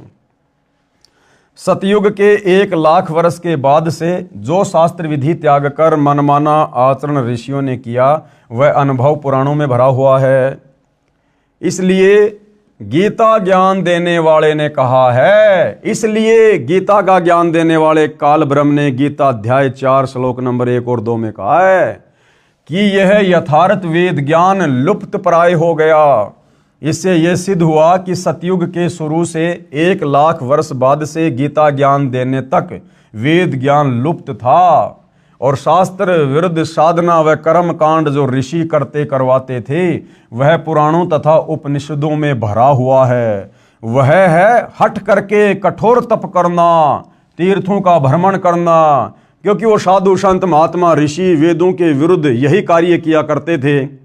मठों में जाना, तीर्थों पे जाना, तपस्या करना, व्रत रखना, और हमने मान लिया कि इन साधु संत महात्मा ऋषियों को तो वेदों का ज्ञान होगा, ये बड़ी अच्छी संस्कृत बोलते हैं, तपस्या करते रहते हैं, जबकि उनकी सारी की सारी साधना मन कल्पित थी, शास्त्रों के विरुद्ध थी, वेदों के विरुद्ध थी। और उन्होंने अपना वो सारा का सारा अनुभव, वो आदि अधूरी साधना, मनमाना आचरण उन्होंने पुराणों के रूप में लिख कर छोड़ दिया आप और हमारी दुर्गति के लिए। वह पुराणों तथा उपनिषदों में भरा हुआ है। वह है हट करके कठोर तप करना, तीर्थों का भ्रमण, पितृ पूजा, भूत पूजा, कर्मकांड, देवताओं की पूजा, मूर्ति पूजा, शिवलिंग की पूजा, व्रत करना, श्राद्ध करना, पिंडदान करना तथा पर भी नहाना आदि आदि जो गीता में नहीं कहा है, अपितु गीता जी ने तो मना किया है। अब देखो क्या कह रहे हैं गुरुदेव भगवान कि भाई बड़े आश्चर्य की बात है कि गीता का ज्ञान पढ़कर भी पहले वाला अज्ञान घसीटा जा रहा है। यानी वर्तमान के हमारे धर्म गुरु, धारा प्रवाह, संस्कृत बोलने वाले आचार्य शंकराचार्य गीता जी को भी पढ़ रहे हैं और गीता जी भक्ति और भगवान के विषय में क्या बता रही है, और उसके बावजूद भी ये हमारे धर्म गुरु उसी मनमाने आचरण को खुद भी कर रहे हैं और आम समाज से भी करवा रहे हैं। तो भाइयों और बहनों, हमारे धर्म गुरुओं को शास्त्र अनुकूल साधना का बिल्कुल भी ज्ञान नहीं था और ना वर्तमान में है। अगर होता और पूरा समाज यदि शास्त्रों के अनुसार, गीता के अनुसार भक्ति साधना कर रहा होता, तो सतगुरु रामपाल जी कहते हैं कि बच्चों, फिर मैंने अपने सिर में दर्द करने की आवश्यकता नहीं थी। आश्चर्य है कि गीता का ज्ञान पढ़कर भी पहले वाला अज्ञान घसीटा जा रहा है। फिर गीता व वेदों को किस लिए पढ़ते हो भाई? अरे जब तुमने गीता और वेदों के विपरीत साधना करनी है, उल्टी साधना करनी है, फिर क्यों गीता और वेदों को सामने रख के दुनिया को भ्रमित करते हो? क्यों फिर रोजाना गीता का पाठ करते हो, ये कथाएं करते हो? पढ़ते हैं श्रीमद् भगवद गीता और भक्ति कर्म गीता यानी वेदों के विपरीत कर रहे हैं। गीता का ज्ञान प्राप्त होने के पश्चात तो पुराणों तथा उपनिषदों में बताई शास्त्र विधि विरुद्ध साधना त्यागनी चाहिए। अब कोई व्यक्ति हाथ में मानचित्र की पुस्तक लेके चल रहा है और मानचित्र कह रहा कि भैया अभी तू जयपुर में है, तेरे को जाना दिल्ली, दिल्ली के लिए ये रास्ता है। अब हाथ में तो उसने वो मानचित्र वाली पुस्तक ले रखी है, मानचित्र को खोल भी रखा है जिसमें जयपुर से दिल्ली का रास्ता बता रखा है, और जा रहा है वो व्यक्ति उस पुस्तक को हाथ में लेकर बंबई की तरफ विपरीत दिशा में। तो क्या फायदा फिर वो पुस्तक हाथ में लेने का, मानचित्र देखने का, जब तू उल्टी दिशा में जा रहा है। तो ये हमारे वर्तमान के जितने साधु संत महात्मा और ये पहले वाले जितने भी बड़े बड़े ऋषि मुनि, ये नाम तो लिया करते थे कि मैं वेदों के अनुसार कथा कर रहा हूँ, गीता जी के अनुसार कर रहा हूँ, लेकिन ज्ञान सारा का सारा मनमाना, उनके विपरीत, उनके विरुद्ध। तो क्या फायदा फिर उन गीता और वेदों का हवाला देने का? पढ़ते हैं श्रीमद् भगवद गीता और भक्ति कर्म गीता यानी वेदों के विपरीत करते हैं। गीता का ज्ञान प्राप्त होने के पश्चात तो, यानी ये गीता जी का ज्ञान प्राप्त होने और समझ में आने के बाद तो हमने वो पुराणों वाली, उपनिषदों वाली वो घटिया साधना, जिसका गीता और हमारे वेदों से कोई मिलान ही मेल नहीं खाता, हमने उस पुराणों वाली साधना को छोड़ना चाहिए था गीता जी का ज्ञान होने के बाद तो। लेकिन हम तो उन्हीं साधनाओं को घसीटे जा रहे हैं। गीता का ज्ञान प्राप्त होने के पश्चात तो पुराणों तथा उपनिषदों में बताई शास्त्र विधि विरुद्ध साधना त्यागनी चाहिए थी, सो नहीं त्यागी। यानी आज भी हमारे धर्मगुरु उसी आदि अधूरी साधना को घसीटे फिर रहे हैं। इससे यह स्वयं सिद्ध है कि हिंदू समाज हिंदू शास्त्रों में बताई साधना त्याग कर ऋषियों के अनुभव का अनुसरण करते हैं, जो गीता अध्याय 16 श्लोक 23 में व्यर्थ कहा है, शास्त्र विधि को त्याग के मनमाना आचरण कहा गया है। अब अगला सवाल नंबर 8, किसी ने प्रश्न किया गुरुदेव से कि आपने रुचि ऋषि वाले प्रसंग में यह कहा है कि रुचि वेद पढ़ता था, उसके चारों पूर्वज ऋषि थे, वे भी वेद पढ़ते थे। आप ये भी कहते हो कि उनको वेद ज्ञान नहीं था, जो वेद पढ़ते हैं उसे वेद ज्ञान न हो, बात जची नहीं। सवालकर्ता क्या कह रहा है कि आपने कुछ समय पहले जो रुचि ऋषि की कथा सुनाई थी कि एक रुचि ऋषि नाम का साधक था, उसने वेदों को पढ़ा, उसको ज्ञान हो गया कि भैया अपनी आत्मा का कल्याण करवाना चाहिए, मनुष्य जन्म केवल शास्त्र विधि अनुसार साधना करके अपनी आत्मा का कल्याण करवाने के लिए मिलता है। तो उसने ना कोई शादी करवाई, ना फालतू के कोई आडंबर पाखंड किए, और वो वेदों के अनुसार अपनी साधना कर रहा था अपनी झोपड़ी डाल के। कुछ समय बाद में उसके पूर्वज जो वेद विरुद्ध साधना करने के चलते भूत बने हुए थे, पितर बने हुए थे, वो चारों उसको रुचि को दिखाई दिए आकाश में और कहा कि बेटा हमारे श्राद्ध निकालो, तुम शादी करवाओ, ये तुम क्या कर रहे हो, हम बहुत दुखी हो रहे हैं। तो उस रुचि ने कहा कि हे मेरे पूर्वजों, ये श्राद्ध निकालना, ये पाखंड पूजा करना, ये पितरों की पूजा करना, ये तो वेद विरुद्ध ज्ञान है, ये तो मूर्खों की साधना कहा गया है वेदों में। तो उसके जो पूर्वज थे वो भी पहले ऋषि थे, ब्राह्मण थे, पंडित थे, उन्होंने भी वेद पढ़े थे। तो उन्होंने कहा कि हाँ बेटा, बात तो तू बिल्कुल सही कह रहा कि श्राद्ध निकालना, ये पिंड दान करना, पितरों की पूजा करना, ये तो मूर्खों का कर्म है। तो यहां पर सवालकर्ता ये कह रहा है कि आप कह रहे हो कि वो रुचि ऋषि के जो पूर्वज थे, जो मरने के बाद में भूत बन गए, प्रेत बन गए, वो पंडित थे, विद्वान थे, वो वेदों को पढ़ते थे, तो भला वेदों को पढ़ने वाला व्यक्ति वेदों के विपरीत साधना कैसे कर सकता है? अरे जैसे वर्तमान में हमारे धर्म गुरु, संस्कृत के प्रकांड ज्ञाता, कथावाचक अपने सामने रखते हैं गीता जी, वेद, सुधा सागर, भागवत और सारा का सारा ज्ञान और मंत्र दे रहे हैं गीता, वेद और भागवत के विपरीत। तो इसी प्रकार से रुचि ऋषि के पूर्वज थे, वो पढ़ते थे वेद, लेकिन वेदों को ना समझ पाने के कारण उन्होंने मनमाना आचरण किया। क्योंकि भाइयों और बहनों, ये वेद खाली मार्केट से 100-200 रुपए में लाकर घर पर बैठकर पढ़ने से समझ में नहीं आते। जिस प्रकार एक बच्चा, चाहे उसका पिता कितना बड़ा विद्वान है, उस बच्चे को घर पर कितनी अच्छी अच्छी पुस्तकें लाकर दे दे, लेकिन जब तक वो बच्चा स्कूल नहीं जाएगा, गुरु बनाकर उस ज्ञान को ग्रहण नहीं करेगा, ना वो बच्चा अच्छे से ज्ञान ग्रहण कर सकता और ना वो बच्चा नौकरी लग सकता।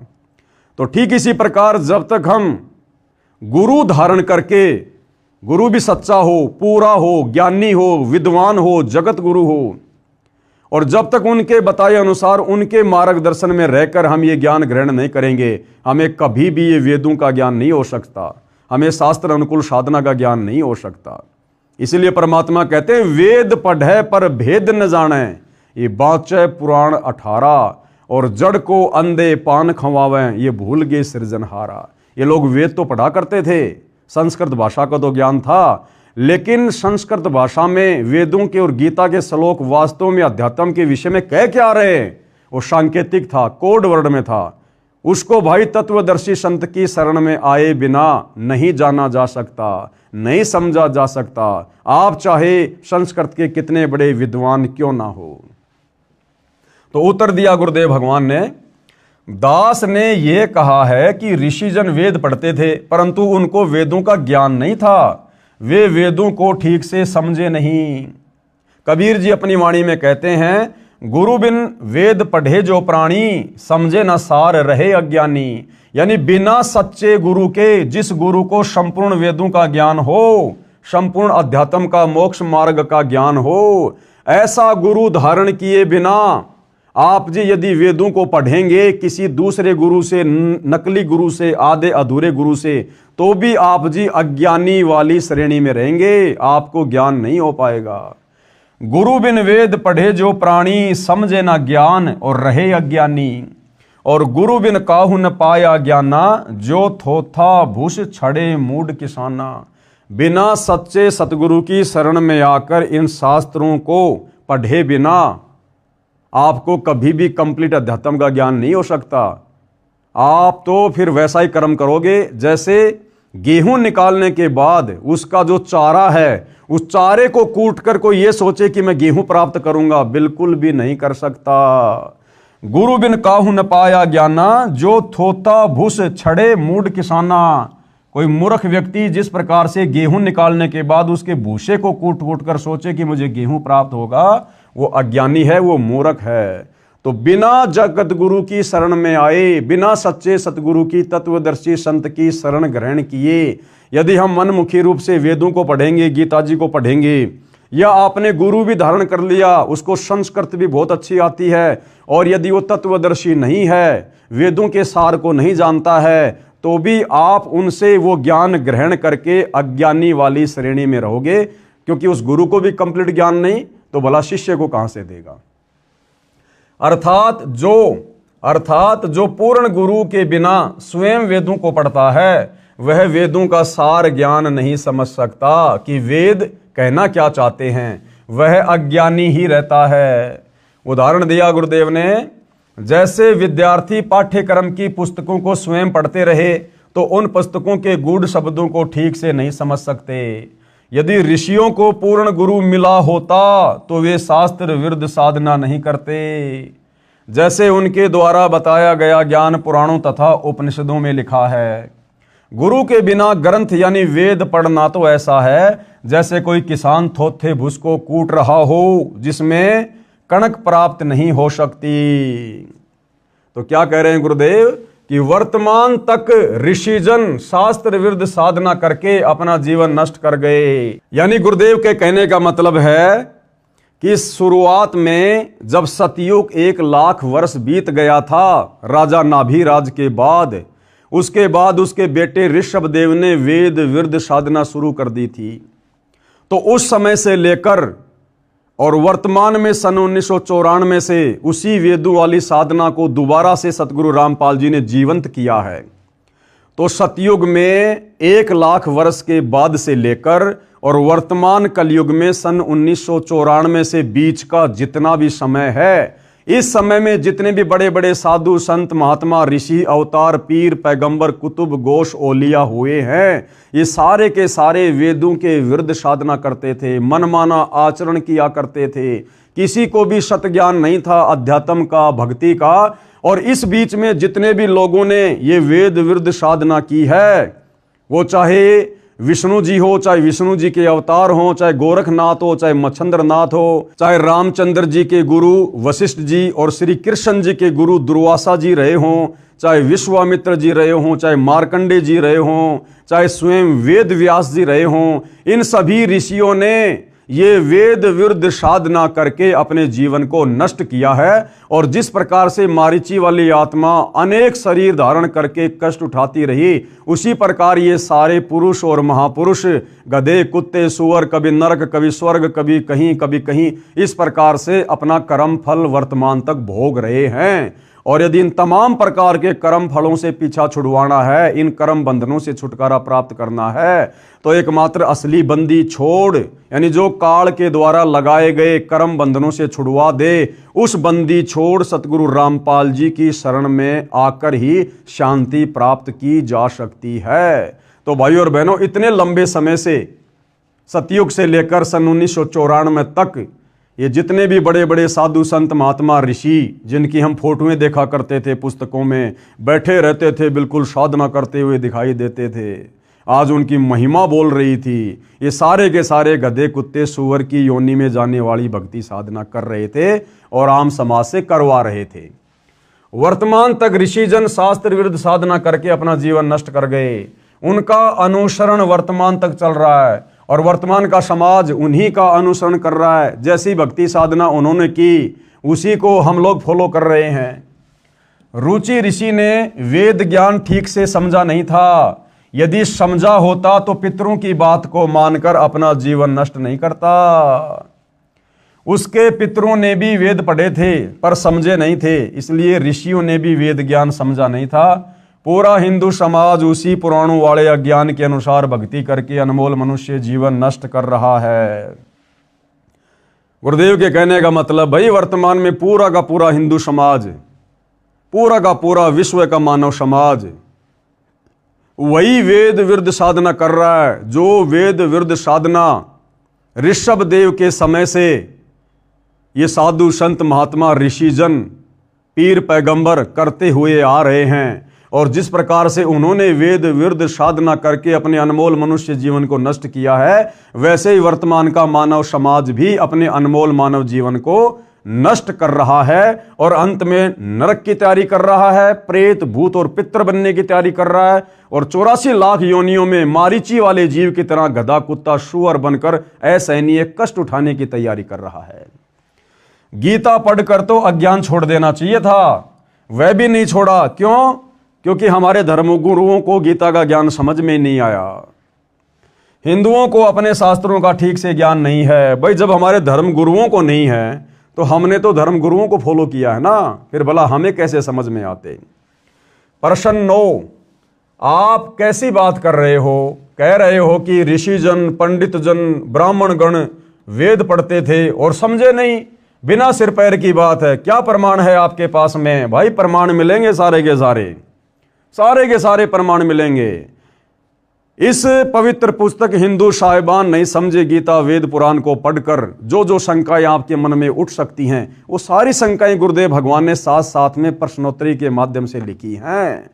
तो भैया जो ये सवाल किया जा रहा है ना कि आप कैसी बात कर रहे हो, कह रहे हो कि ऋषिजन पंडित जन ब्राह्मण गण वेद पढ़ते थे और समझे नहीं, बिना सिर पैर की बात है, क्या प्रमाण है आपके पास में? तो प्रमाण भी आप जीव को दिखाए जाएंगे। उत्तर, ये प्रमाण देखिएगा। हिंदू समाज जो परमात्मा में सच्ची श्रद्धा रखता है वह श्रीमद् भगवत गीता को पूरा सम्मान देता है तथा बहुत सारे हिंदू भगत भगतमती प्रतिदिन गीता का पाठ भी करते हैं। प्रत्येक हिंदू गीता को विशेष सम्मान की दृष्टि से भी देखता है, समय लगे तो पढ़ता भी है। मूल रूप से गीता व वेद तथा पुराण आदि सब संस्कृत भाषा में लिखे हैं। बहुत सारे हिंदू विद्वानों ने गीता वेद तथा पुराणों का हिंदी या अन्य भाषा में अनुवाद भी किया हुआ है। जो अनुवाद करता है वह तो उस शास्त्र के एक एक शब्द को ध्यान से पढ़ता है। उसके द्वारा किए अनुवाद को अन्य हिंदू समाज सत्य अनुवाद मानकर पूर्ण विश्वास के साथ पढ़ता है। परंतु इन शास्त्रों में क्या कहा है न अनुवादक विद्वान समझे, यानी इस गीता जी में क्या लिखा है, वेदों में क्या लिखा है, इन पुराणों में क्या लिखा है, ना तो इनका अनुवाद करने वाले हिंदू समाज की दृष्टि में वो विद्वान समझ पाए और न अन्य हिंदू समझे जो प्रतिदिन उस अनुवाद को पढ़ते हैं। तो कहाँ इसका प्रमाण है? तो प्रमाण के लिए देखिएगा भाई और बहनों, क्या बता रहे हैं गुरुदेव। गीता अध्याय 9 श्लोक 25 में क्या लिखा है? अगर हमारे हिंदू धर्म के मार्गदर्शक, इन शास्त्रों के अनुवादक जिनको हम विद्वान ऋषिजन मानते थे, यदि वो गीता जी के अर्थ को, अनुवाद को समझ गए होते तो भाई गीता अध्याय 9 श्लोक नंबर 25 के विपरीत साधना नहीं कर रहे होते। तो गीता अध्याय 9 श्लोक 25 में गीता का ज्ञान देने वाले ब्रह्म ने क्या कहा है? पितरों को पूजने वाले पितरों को प्राप्त होते हैं। अब बताओ भाई, आजकल घर घर में पितरों की पूजा होती है हिंदू समाज में। मरने के बाद में उन पितरों की पूजा की जाती है, उनकी मूर्ति बनाकर, फोटोएं बनाकर उनके श्राद्ध निकाले जाते हैं। जबकि गीता अध्याय 9 श्लोक 25 में तो आपका भगवान मना कर रहा है कि पितरों को पूजने वाले पितरों को प्राप्त होते हैं, यानी पितरों को पूजने वाले पितर ही बनेंगे, यानी पितर योनि प्राप्त करते हैं। तो मुक्ति कहां हुई? भटकते फिरते हैं। और भूतों को पूजने वाले भूतों को प्राप्त होते हैं। भूतों को पूजना यानी श्राद्ध निकालना। हमारे पूर्वज जो मर चुके हैं, जिनके हम श्राद्ध निकाल रहे हैं, उनकी गति हुई नहीं, उल्टी दुर्गति हो गई वेद विरुद्ध साधना करने के चलते। वो भूत बनकर भटक रहे हैं, भूखे प्यासे। कभी हमारे को स्वप्न में दिखाई देते हैं, कभी घर में कोई नुकसान कर देते हैं। फिर हम किसी पंडित के पास जाते हैं, वो कहते हैं उनके श्राद्ध निकालो। तो हमारे पूर्वज खुद ही अपनी दुर्गति करवाकर भूत बने फिर रहे हैं, भटकते फिर रहे हैं भूखे प्यासे। और हम यदि उनकी पूजा करना शुरू कर देंगे, यानी उनके श्राद्ध निकालेंगे, यानी उनकी पूजा हो गई, तो हम भी मरने के बाद में दुर्गति को प्राप्त होंगे, फिर भूत बनेंगे। इसी प्रकार से भूतों को पूजने वाले भूतों को प्राप्त होंगे, यानी प्रेत योनि प्राप्त करते हैं। और देवताओं को पूजने वाले देवताओं को प्राप्त होंगे। और देवताओं को पूजने वाले कहाँ जाएंगे? वो देवताओं के लोक में जाएंगे, उनके वो गण बनेंगे, उनके नौकर बनेंगे। और ये देवी देवता फिर उनका मिसयूज करेंगे, मिसयूज, यानी देवलोक में चले जाते हैं। और ये गीता ज्ञान देने वाला कह रहा है कि मेरी पूजा करने वाले मुझे, यानी गीता ज्ञान देने वाले को प्राप्त होते हैं। और गीता ज्ञान देने वाला कहाँ रहता है? ब्रह्मलोक में। और गीता अध्याय 8 श्लोक नंबर 16 में खुद कह रहा है कि मेरे ब्रह्मलोक में गए हुए प्राणी भी पुनरावृत्ति में हैं, यानी उनका भी जन्म मरण समाप्त नहीं होता। वो भी गधे कुत्ते सूअर बनने से नहीं बच सकते। तो भाई और बहनों, बताओ फिर मुक्ति है कहाँ? बताओ फिर हमारे इन अनुवादकों को, इन विद्वानों को, ऋषियों को, धर्म गुरुओं को जो गीता का हवाला देकर, गीता का पाठ सुनाकर, श्लोक सुनाकर आप और हमें कथा सुनाते हैं, अध्यात्म में हमारा मार्गदर्शन करते हैं, जब ये खुद वेद विरुद्ध गीता विरुद्ध साधना कर रहे हैं, तो बताओ फिर इनको ज्ञान कहाँ हुआ? तो ये गीता अवश्य पढ़ते हैं, वेद अवश्य पढ़ते हैं, कथा अवश्य करते हैं, लेकिन आचरण इसके विपरीत कर रहे हैं। तो ये आपकी आंखों के सामने है। ये पितृ पूजा करवाना, भूतों की पूजा करवाना, श्राद्ध निकलवाना, जिसके लिए गीता ज्ञान देने वाला भगवान ये ब्रह्म अध्याय 9 श्लोक 25 में मना कर रहा है। और इस गीता को पढ़ने वाले हमारे धर्मगुरु हमारे से सारे यही पाखंड करवा रहे हैं। तो गीता पढ़ने के बाद भी इनको गीता का ज्ञान कहाँ हुआ? तो गीता ज्ञान देने वाला कह रहा है कि मेरी पूजा करने वाले मुझे, यानी गीता ज्ञान देने वाले को प्राप्त होते हैं, यानी ब्रह्मलोक को प्राप्त होते हैं। पितर व भूत पूजा। अब ये पितर व भूत पूजा क्या है? मरने के बाद मरे हुए व्यक्ति की आत्मा की गति करवाने के नाम पर किया जाने वाला कर्मकांड पितृ व भूत पूजा कहा जाता है। तो बताओ भाई, मरने के बाद में सारे कर्मकांड हमारे धर्मगुरुओं के कहने पर पूरा का पूरा हिंदू समाज कर रहा है कि नहीं कर रहा? अब बताओ, हमारे उन धर्मगुरुओं को ज्ञान कहां गीता का, जो गीता पढ़ते हैं? और आप और हम आम सामाजिक लोगों से भी इन्होंने गीता अध्याय 9 श्लोक 25 के विपरीत पितृ पूजा शुरू करवा दी, पाखंड पूजा शुरू करवा दी। आज हर किसी के घर में किसी की मृत्यु होने के पश्चात उसकी 12वीं 13वीं उसकी बरसी, समाधि पूजना, उसके श्राद्ध निकालना, सारे कर्मकांड करवाए जा रहे हैं। तो बताओ, हमारे धर्मगुरु हमें गीता अध्याय 9 श्लोक 25 के विपरीत साधना करवा रहे हैं। तो अंत में हमारी क्या दुर्गति होगी? वही जो हमारे पूर्वजों की उन्होंने दुर्गति करवा दी, वेद और गीता विरुद्ध साधना पर लगाकर। तो ये पितृ पूजा और भूत पूजा क्या है? मृत्यु के पश्चात मृतक की आत्मा की गति करवाने के नाम पर किया जाने वाला कर्मकांड पितृ व भूत पूजा कहा जाता है। जैसे चिता से अस्थियां उठाकर गंगा आदि दरिया में पंडित के द्वारा पूजा करवाकर जल प्रवाह करना, भूत पूजा। फिर 13वीं या 17वीं के दिन पूजा पाठ पंडित से करवाना, भूत पूजा। फिर वर्षी मनाते हैं, यानी जिस दिन मृत्यु हुई थी 1 वर्ष पश्चात उस तिथि को कर्मकांड पूजा करवाना, भूत पूजा। गरुड़ पुराण का पाठ करवाना, वेद विरुद्ध साधना, वेद विरुद्ध पूजा। श्राद्ध करवाना, भूत पूजा। पिंड दान करवाना आदि आदि पितृ व भूत पूजा है, जिनको करना वेद में अविद्या बताया है। आपने रुचि ऋषि की कथा में सुना, जब उसके पूर्वज उसको बहका रहे थे तो रुचि ने कहा कि ये श्राद्ध निकालना, पितृ पूजा करना, हे पूर्वजों, इसको तो वेदों में अविद्या कहा है, मूर्खों की पूजा कहा है। तो उसके पूर्वज बोले कि बात तो तेरी सही है, ये पितृ पूजा करना, श्राद्ध निकालना, ये वेदों में मूर्खों का कार्य कहा है।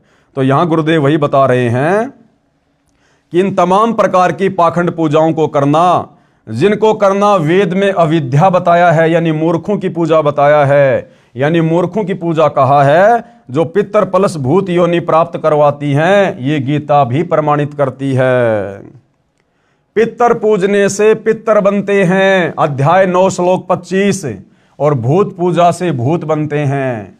इससे स्वयं सिद्ध है कि हिंदू समाज ने अपने धर्मशास्त्रों को पढ़ा है परंतु समझा नहीं।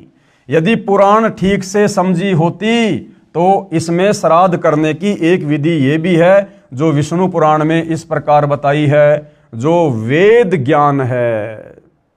श्री विष्णु पुराण 3रा अंश के अध्याय 15 श्लोक 55-56 में कहा है कि हे भूपाल, पितरगण का आधार चंद्रमा और चंद्रमा का आधार योग है, इसलिए श्राद्ध में योगी जन को नियुक्त करना अति उत्तम है। यानी श्राद्ध में योगी जन को नियुक्त करना। योगी कौन? सच्चा भगत, सच्ची योग साधना करने वाला। हे राजन, यदि श्राद्ध भोजी 1000 ब्राह्मणों के सन्मुख एक योगी भी हो तो वह यजमानों सहित उन सब का उद्धार कर देता है। क्या लिखा है वेदों में कि जिस प्रकार से श्राद्ध में हजारों ब्राह्मण जो वेद विरुद्ध साधना करते हैं, गीता के विरुद्ध साधना करते हैं, अगर ऐसे ऐसे श्राद्ध में भोजन करने के लिए बैठे हुए 1000 पंडित और ब्राह्मणों के सामने अगर किसी एक सच्चे भगत को, तत्वज्ञानी भगत को, शास्त्र अनुकूल साधना करने वाले भगत को बैठाकर भोजन करवा दिया जाए तो जितना फायदा, जितना लाभ उन 1000 शास्त्र विरुद्ध साधना करने वाले ब्राह्मणों के भोजन करने से नहीं मिलेगा, उससे कहीं ज्यादा लाभ और उनकी तृप्ति किनकी? जो हमारे पूर्वज भूत बने फिर रहे हैं, उस एक शास्त्र अनुकूल साधना करने वाले सच्चे भगत के भोजन करने से हो जाती है। इतना लाभ मिल जाता है। इसलिए भाइयों और बहनों, सतगुरु रामपाल जी अपने पंथ में अपने भक्तों को जो उनसे उपदेश प्राप्त कर लेते हैं उनको मना करते हैं कि अब हमने श्राद्ध वगैरह नहीं निकालने, अब हमने ये पितृ पूजा नहीं करनी, पाखंड पूजा नहीं करनी, क्योंकि हमारे पूर्वज तो जाने अनजाने में शास्त्र विरुद्ध साधना करके भूत बन गए, वो पितर बन गए, जिनके हम पहले श्राद्ध निकाला करते थे, बरसी मनाया करते थे, 13 माही 6 माही मनाया करते थे और पंडितों को बुलाकर कर्मकांड करवाया करते थे। लेकिन अब हम वर्तमान के, यानी जो वो भूत प्रेत बन चुके हमारे पूर्वज, हम वर्तमान के उनके वंशज शास्त्र अनुकूल सत भक्ति सच्चे सतगुरु तत्वदर्शी संत से लेकर शुरू कर चुके हैं। तो अब हमने किसी पंडित को बुलाकर, किसी ब्राह्मण को बुलाकर वो पाखंड पूजा नहीं करवानी, क्योंकि अब हम खुद सच्ची भक्ति पर लग गए और हमारे भोजन करने से हमारे उन पूर्वजों का ऑटोमेटिक उद्धार होगा। हमारे सत भक्ति करने से परमपिता परमात्मा हमारे पूर्वजों की आत्मा को भी शांति देंगे, उनको भी मनुष्य जन्म देंगे। और सतगुरु रामपाल जी परमेश्वर जी ने यहां तक सत्य कहा है कि जिस दिन कोई भगत उनसे उपदेश लेकर सच्ची शास्त्र अनुकूल साधना करना शुरू कर देता है, उस भगत की पिछली 7 पीढ़ियों को मनुष्य जन्म मिलता है। यानी जैसे मैं पवन दास, आज से पहले मेरे तमाम पूर्वज वेद विरुद्ध साधना कर रहे थे, जिनके हम श्राद्ध निकाला करते थे, जो कि भूत बने हुए थे, पित्र बने हुए थे, सभी के बने हुए हैं। तो अब वर्तमान में मुझे सतगुरु रामपाल जी की सत्य शरण प्राप्त हो गई है, तो अब मैंने वो पाखंड करने की आवश्यकता नहीं है।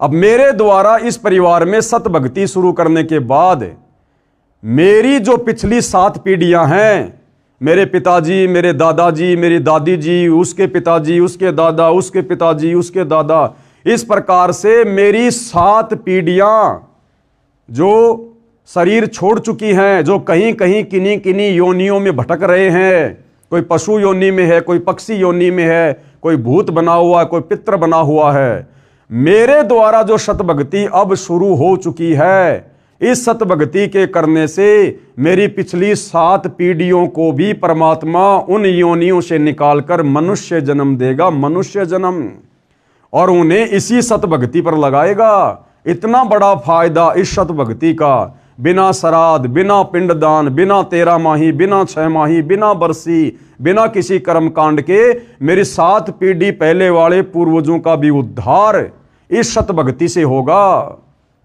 और फिर गुरुदेव ने बताया कि पिछली तो 7 पीढ़ियां, और भक्ति बीज होवे जो हंसा, वाके तारू 71 वंशा। अध्यात्म में 71 कहते हैं, 108 पीढ़ी। और कह रहे हैं यदि आपने सच्ची भक्ति आजीवन करके सफलता प्राप्त कर ली तो आपकी आगे आने वाली 108 पीढ़ियों का उद्धार होगा। आने वाली 108 पीढ़ियां भी वही भक्ति करेंगी और उनका भी इसी प्रकार से उद्धार होगा, मोक्ष होगा। तो भला अब हम सतगुरु रामपाल जी के भक्तों ने ये पाखंड पूजा क्यों करनी, क्यों श्राद्ध निकालने, क्यों हमने कर्मकांड करने? तो भाई और बहनों, जो सतभक्ति वर्तमान में सतगुरु रामपाल जी धरती पर लेकर प्रकट हुए हैं तत्वदर्शी संत के रूप में, ये सर्वश्रेष्ठ है, उत्तम है। इससे बढ़कर मोक्ष प्राप्ति का कोई मार्ग संसार में नहीं है। तो यहां ये समझना चाह रहे हैं गुरुदेव कि हे राजन, जो कि वेदों में भी लिखा हुआ है, यानी वेद इस श्राद्ध पूजा को मना करते हैं, कर्मकांड को पूजा करते हैं, और कह रहे हैं कि अगर एक योगी को, एक सच्चे भगत को भोजन करवा दिया जाए तो 1000 ब्राह्मण जो वेदों के विरुद्ध साधना करते हैं उनसे कहीं ज्यादा फल उस एक सच्चे भगत को भोजन करवाने से मिलेगा। लेकिन इसका मतलब ये नहीं है भाई और बहनों कि कहीं किसी के घर में श्राद्ध हो रहे हो और उस आदमी को पता हो कि फला फला व्यक्ति संत रामपाल जी का भगत है, चलो मैं उसको ले आता हूं श्राद्ध में भोजन करवाने के लिए। तो हम लोगों ने नहीं जाना, हमने अपने घर में रोजाना जैसे हम खाना खा रहे हैं, उस खाना खाने के चलते हमारे पूर्वजों का इस प्रकार से उद्धार ऑटोमेटिक हो रहा है। हमने भोजन खाने के लिए श्राद्ध में कहीं और नहीं जाना, अन्यथा हमारी मर्यादा टूटेगी, हम भी फिर उसी पाखंड साधना में आ जाएंगे। मनमाने आचरण के अंतर्गत फिर हमारी साधना हो जाएगी। हे राजन, यदि श्राद्ध भोजी 1000 ब्राह्मणों के सामने एक योगी भी हो तो वह यजमानों सहित उन सब का उद्धार कर देता है। विचार करने की बात है कि पुराण का यह ज्ञान सत्य है, यह वेद ज्ञान है जो सूक्ष्म वेद से लिया गया है, जिसे स्वयं सच्चिदानंद घन ब्रह्म यानी सत्य पुरुष स्वयं अपने मुख से वाणी बोलकर बताता है। उस तत्व ज्ञान को पढ़ने से भांति भांति के भ्रमित ज्ञान से हटकर मानव की बुद्धि कर्म कांड त्याग कर परमात्मा में निश्चल होकर स्थिर हो जाती है। ऐसा साधक यानी भगत, योगी यानी सच्चा शास्त्र अनुकूल ज्ञान के अनुसार साधना करने वाला साधक कहा जाता है। तो भाई वो सच्चे योगी वर्तमान में धरती पर केवल सतगुरु रामपाल जी के भगत हैं, और सतगुरु रामपाल जी की भी केवल वही भगत जो सतगुरु रामपाल जी की प्रत्येक मर्यादाओं में, उनके नियमों में, उनके वचन में, उनकी शिक्षाओं का अनुसरण करते हुए भक्ति करते हैं। ऐसा नहीं है कि नाम ले लिया संत रामपाल जी का, गले में लॉकेट पहन लिया, हाथ में रक्षा सूत्र डाल लिया और नियम कोई निभा नहीं रहा, तो वो संत रामपाल जी से उपदेशी होने के बाद भी उनका सच्चा योगी, सच्चा साधक, सच्चा भगत नहीं है।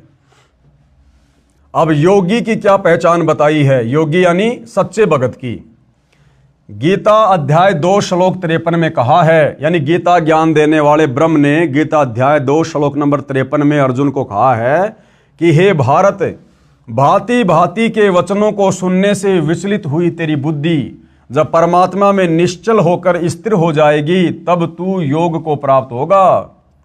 यानी भांति भांति के वचनों को सुनकर, यानी दुनिया भर का ज्ञान और अज्ञान सुनकर उसका निष्कर्ष निकालकर जब तेरी ये बुद्धि उस सच्ची भक्ति पर स्थिर हो जाएगी, तू दृढ़ हो जाएगा कि सच्चे सतगुरु रामपाल जी के अलावा धरती पर किसी के पास ये सत्य नहीं है, पूर्ण मोक्ष और मुक्ति का मार्ग नहीं है।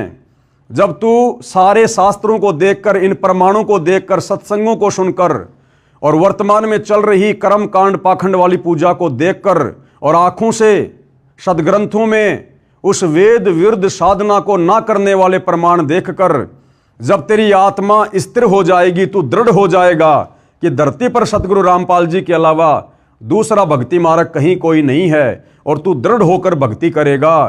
कहते हैं वो क्या है? गीता अध्याय 2 श्लोक नंबर 53 के अनुसार वास्तव में वह योगी है।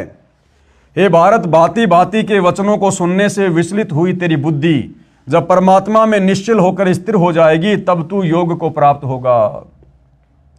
जैसे हम लोग अपने पूर्वजों को देखकर पहले वही साधना किया करते थे वेद विरुद्ध। राम नवमी आई तो रामचंद्र जी की पूजा, कृष्ण जन्माष्टमी आई तो श्री कृष्ण जी की पूजा, बीच बीच में हनुमान भैरव भूत की पूजा, चौराहे पर जाकर ठेकरी फोड़ देना, अन्य किसी पेड़ पौधों की पूजा, तुलसी की पूजा, बेल पत्तर की पूजा, या फिर रामायण को पढ़ना, महाभारत को पढ़ना, उसके अनुसार भक्ति करना, अन्य देवी देवताओं की पूजा, पैदल यात्रा करना, कावड़ लेके आना। तो कहते हैं जो साधना हम करते आ रहे थे वेद विरुद्ध, उस भांति भांति की साधना से हमारा दिमाग जो विचलित हो चुका है, कहते हैं उससे निष्कर्ष निकालकर सच्चे सतगुरु के सत्संग सुनने के बाद इन तमाम प्रकार की साधनाओं से निष्कर्ष निकालकर कि सच्ची साधना क्या है, और जब तेरा दिमाग, तेरी बुद्धि, जब भांति भांति के वचनों को सुनने से विचलित हुई तेरी बुद्धि, क्योंकि रामायण का पाठ करने वाला कहेगा कि राम से बड़ा कोई नहीं है, विष्णु का पाठ करने वाला कहेगा कि विष्णु भगवान से बढ़कर कोई भगवान नहीं है, शिव पुराण की कथा करने वाला शंकर से ऊपर कोई भगवान नहीं बताता, फिर कोई कहता कि हनुमान से बड़ा कोई भगवान नहीं है, हनुमान की पूजा करोगे तो श्री रामचंद्र जी वाला लाभ मिल जाएगा, कोई क्या क्या कहा करता था। तो ये तरह तरह के भांति भांति के वचन सुनकर जब तेरी बुद्धि परमात्मा में निश्चल होकर स्थिर हो जाएगी, और वो स्थिर कब होगी? सच्चे सतगुरु के सत्संग सुनकर, ये प्रमाण देखकर जो इस पुस्तक में दिखाए जा रहे हैं, तब तो तू योग को प्राप्त होगा, यानी तू योगी बनेगा, तब तो तू भगत बनेगा। जब तेरी बुद्धि स्थिर हो जाएगी कि हाँ मैंने कौन सी भक्ति करनी है, जब तू ये दृढ़ हो जाएगा तब तो केवल तू भगत बनेगा, भक्ति तो उसके बाद शुरू होगी। तब तू योग को प्राप्त होगा, यानी योगी बनेगा, भगत बनेगा। अब भावार्थ क्या बता रहे हैं गुरुदेव? तत्व ज्ञान सुनने के बाद भगत या भगतमती का अन्य लोक वेद से मन हट जाता है। जैसे हम सतगुरु रामपाल जी के भक्तों का हट गया, सत भक्ति को शुरू करके सतगुरु रामपाल जी के प्रमाणित सत्संग सुन के, और अब इस पुस्तक को पढ़ने के बाद आप हिंदू समाज के भाई बहनों का मन उस आदि अधूरी वेद शास्त्र विरुद्ध साधना से हट जाएगा। तत्व ज्ञान सुनने के पश्चात भगत भगतमती का अन्य लोक वेद से मन हट जाता है। लोक वेद यानी सुनी सुनाई बातें, सुनी सुनाई साधना, केवल तत्व ज्ञान अनुसार साधना करता है। उस समय भगत की बुद्धि एक परम अक्षर ब्रह्म यानी पूर्ण ब्रह्म परमात्मा में स्थिर हो जाती है, यानी एक परमात्मा में।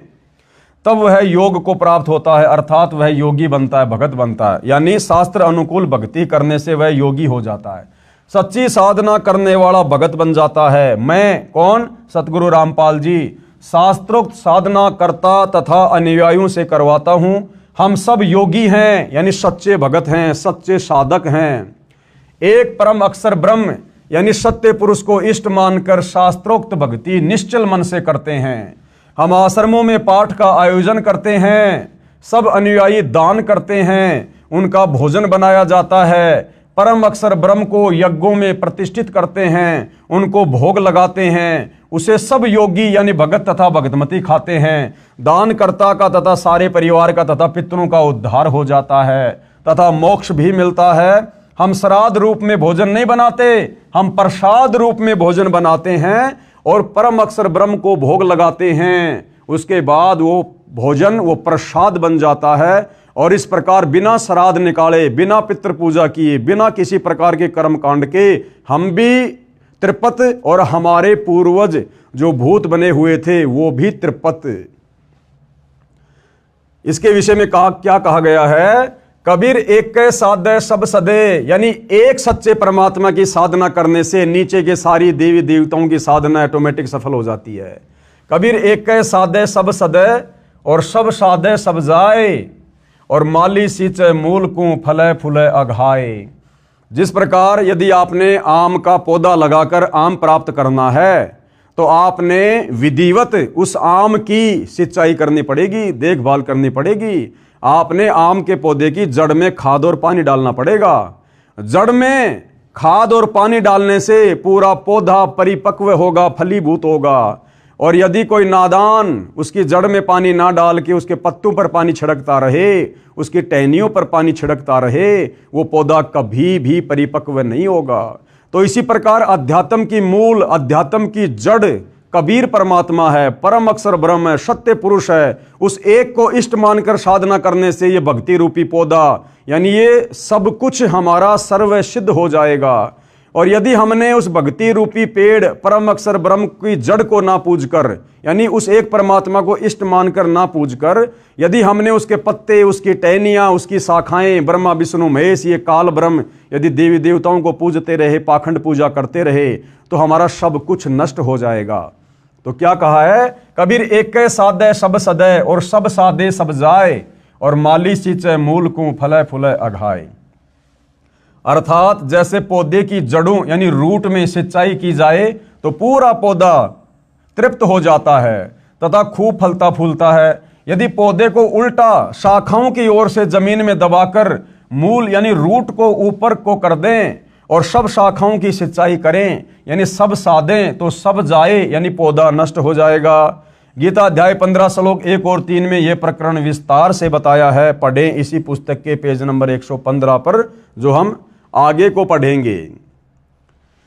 यह दास यानी सतगुरु रामपाल जी भी धार्मिक अनुष्ठान श्रद्धा से पूजा करता और करवाता है, जिसके करने से साधक यानी भगत पितर भूत नहीं बनता अपितु पूर्ण मोक्ष प्राप्त करता है, तथा जो पूर्वज गलत साधना यानी शास्त्र विधि त्याग कर मनमाना आचरण अर्थात पूजा करके पितर भूत बने हुए हैं, उनका भी छुटकारा हो जाता है पिछली 7 पीढ़ियों तक का।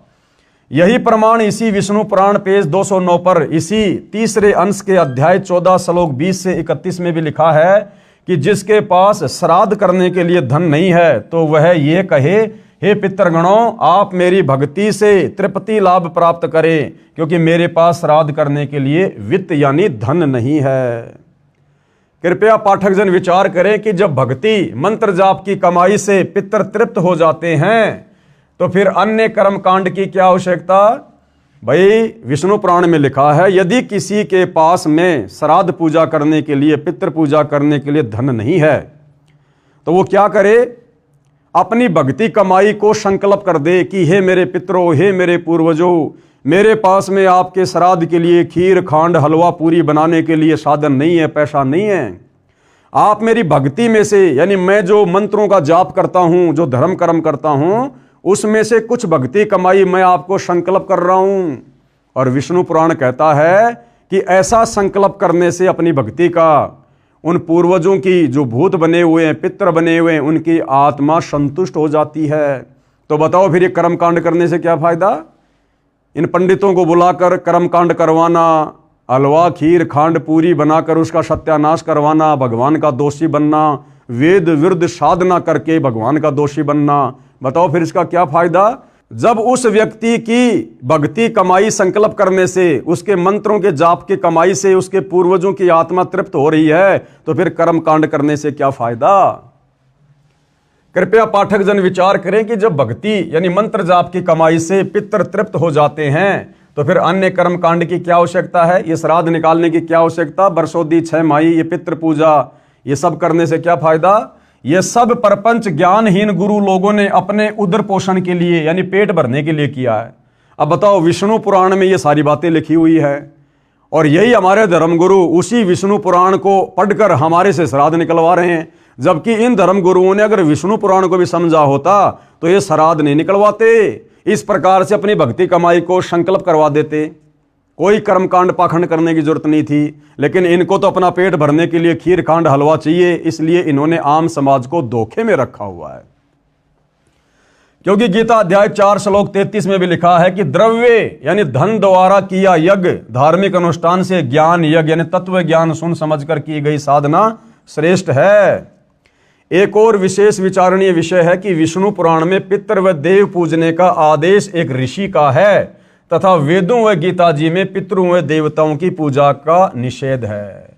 यानी विष्णु पुराण में पितरों को पूजने का जिस प्रकार से ये संकल्प वाली विधि लिखी हुई है ना, गुरुदेव कह रहे हैं ये वेदों का ज्ञान नहीं है, ये गीता का ज्ञान नहीं है, ये इन ऋषियों ने अपनी तरफ से उन पुराणों में इस प्रकार का ज्ञान वेद विरुद्ध लिखा हुआ है।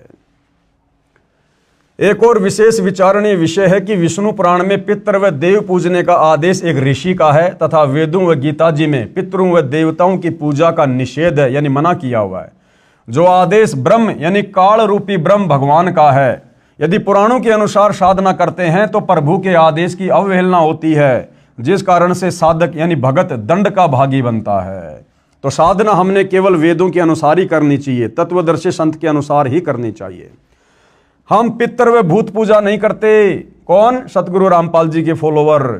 हम शास्त्रोक्त साधना करते हैं, शास्त्रों के अनुसार साधना करते हैं, जो गीता अध्याय 3 श्लोक 10 व 15 तक वर्णित है। हम सूक्ष्म वेद का पाठ करते हैं, उसमें 5 यज्ञ होती है। अब भाइयों और बहनों, वो सूक्ष्म वेद का पाठ क्या है जो सतगुरु रामपाल जी सन 1994 से कर रहे हैं, अपने शिष्यों से करवा रहे हैं। और उस पाठ के अंतर्गत, उस भक्ति साधना के अंतर्गत 5 यज्ञ कौन कौन सी हैं, जो यज्ञ जब से नाम उपदेश करते हैं उसी दिन से सतगुरु रामपाल जी के भगत अपने अपने घरों पर रोजाना करते हैं, प्रतिदिन करते हैं। जिस पाठ के करने से, जिन यज्ञों के करने से हमारी भक्ति सफल होती है और अंत में हम पूर्ण गति को प्राप्त होते हैं। इन सब बातों के ऊपर विशेष तौर से हम अगले एपिसोड में जानकारी प्राप्त करेंगे, इस पवित्र पुस्तक हिंदू साहिबान नहीं समझे गीता वेद पुराण में। तो आज के वीडियो में केवल इतना ही। उम्मीद करता हूँ धीरे धीरे हिंदू समाज को, विश्व के मानव समाज को, जो इस पुस्तक को देख पा रहे हैं, इसको पढ़ पा रहे हैं, उन्हें अध्यात्म के विषय में बहुत कुछ समझ में आ रहा होगा। अगर थोड़ा धैर्य रखेंगे, निष्पक्ष होकर पुस्तक को पढ़ेंगे, देखेंगे, आपको बहुत कुछ समझ में आएगा, सब कुछ समझ में आएगा। इस पुस्तक को आप जी गूगल पर जाकर हिंदी में सर्च करके हिंदू साहिबान नहीं समझे गीता वेद पुराण इस नाम से PDF में डाउनलोड करके भी मोबाइल में पढ़ सकते, देख सकते हैं। तो आज के वीडियो में केवल इतना ही। परमेश्वर हम सभी को आशीर्वाद दे, आज्ञा दे, हमारा मार्गदर्शन करें, हमें भ्रमने भटकने से बचाएं। बंदी छोड़ सतगुरु रामपाल जी भगवान की जय हो।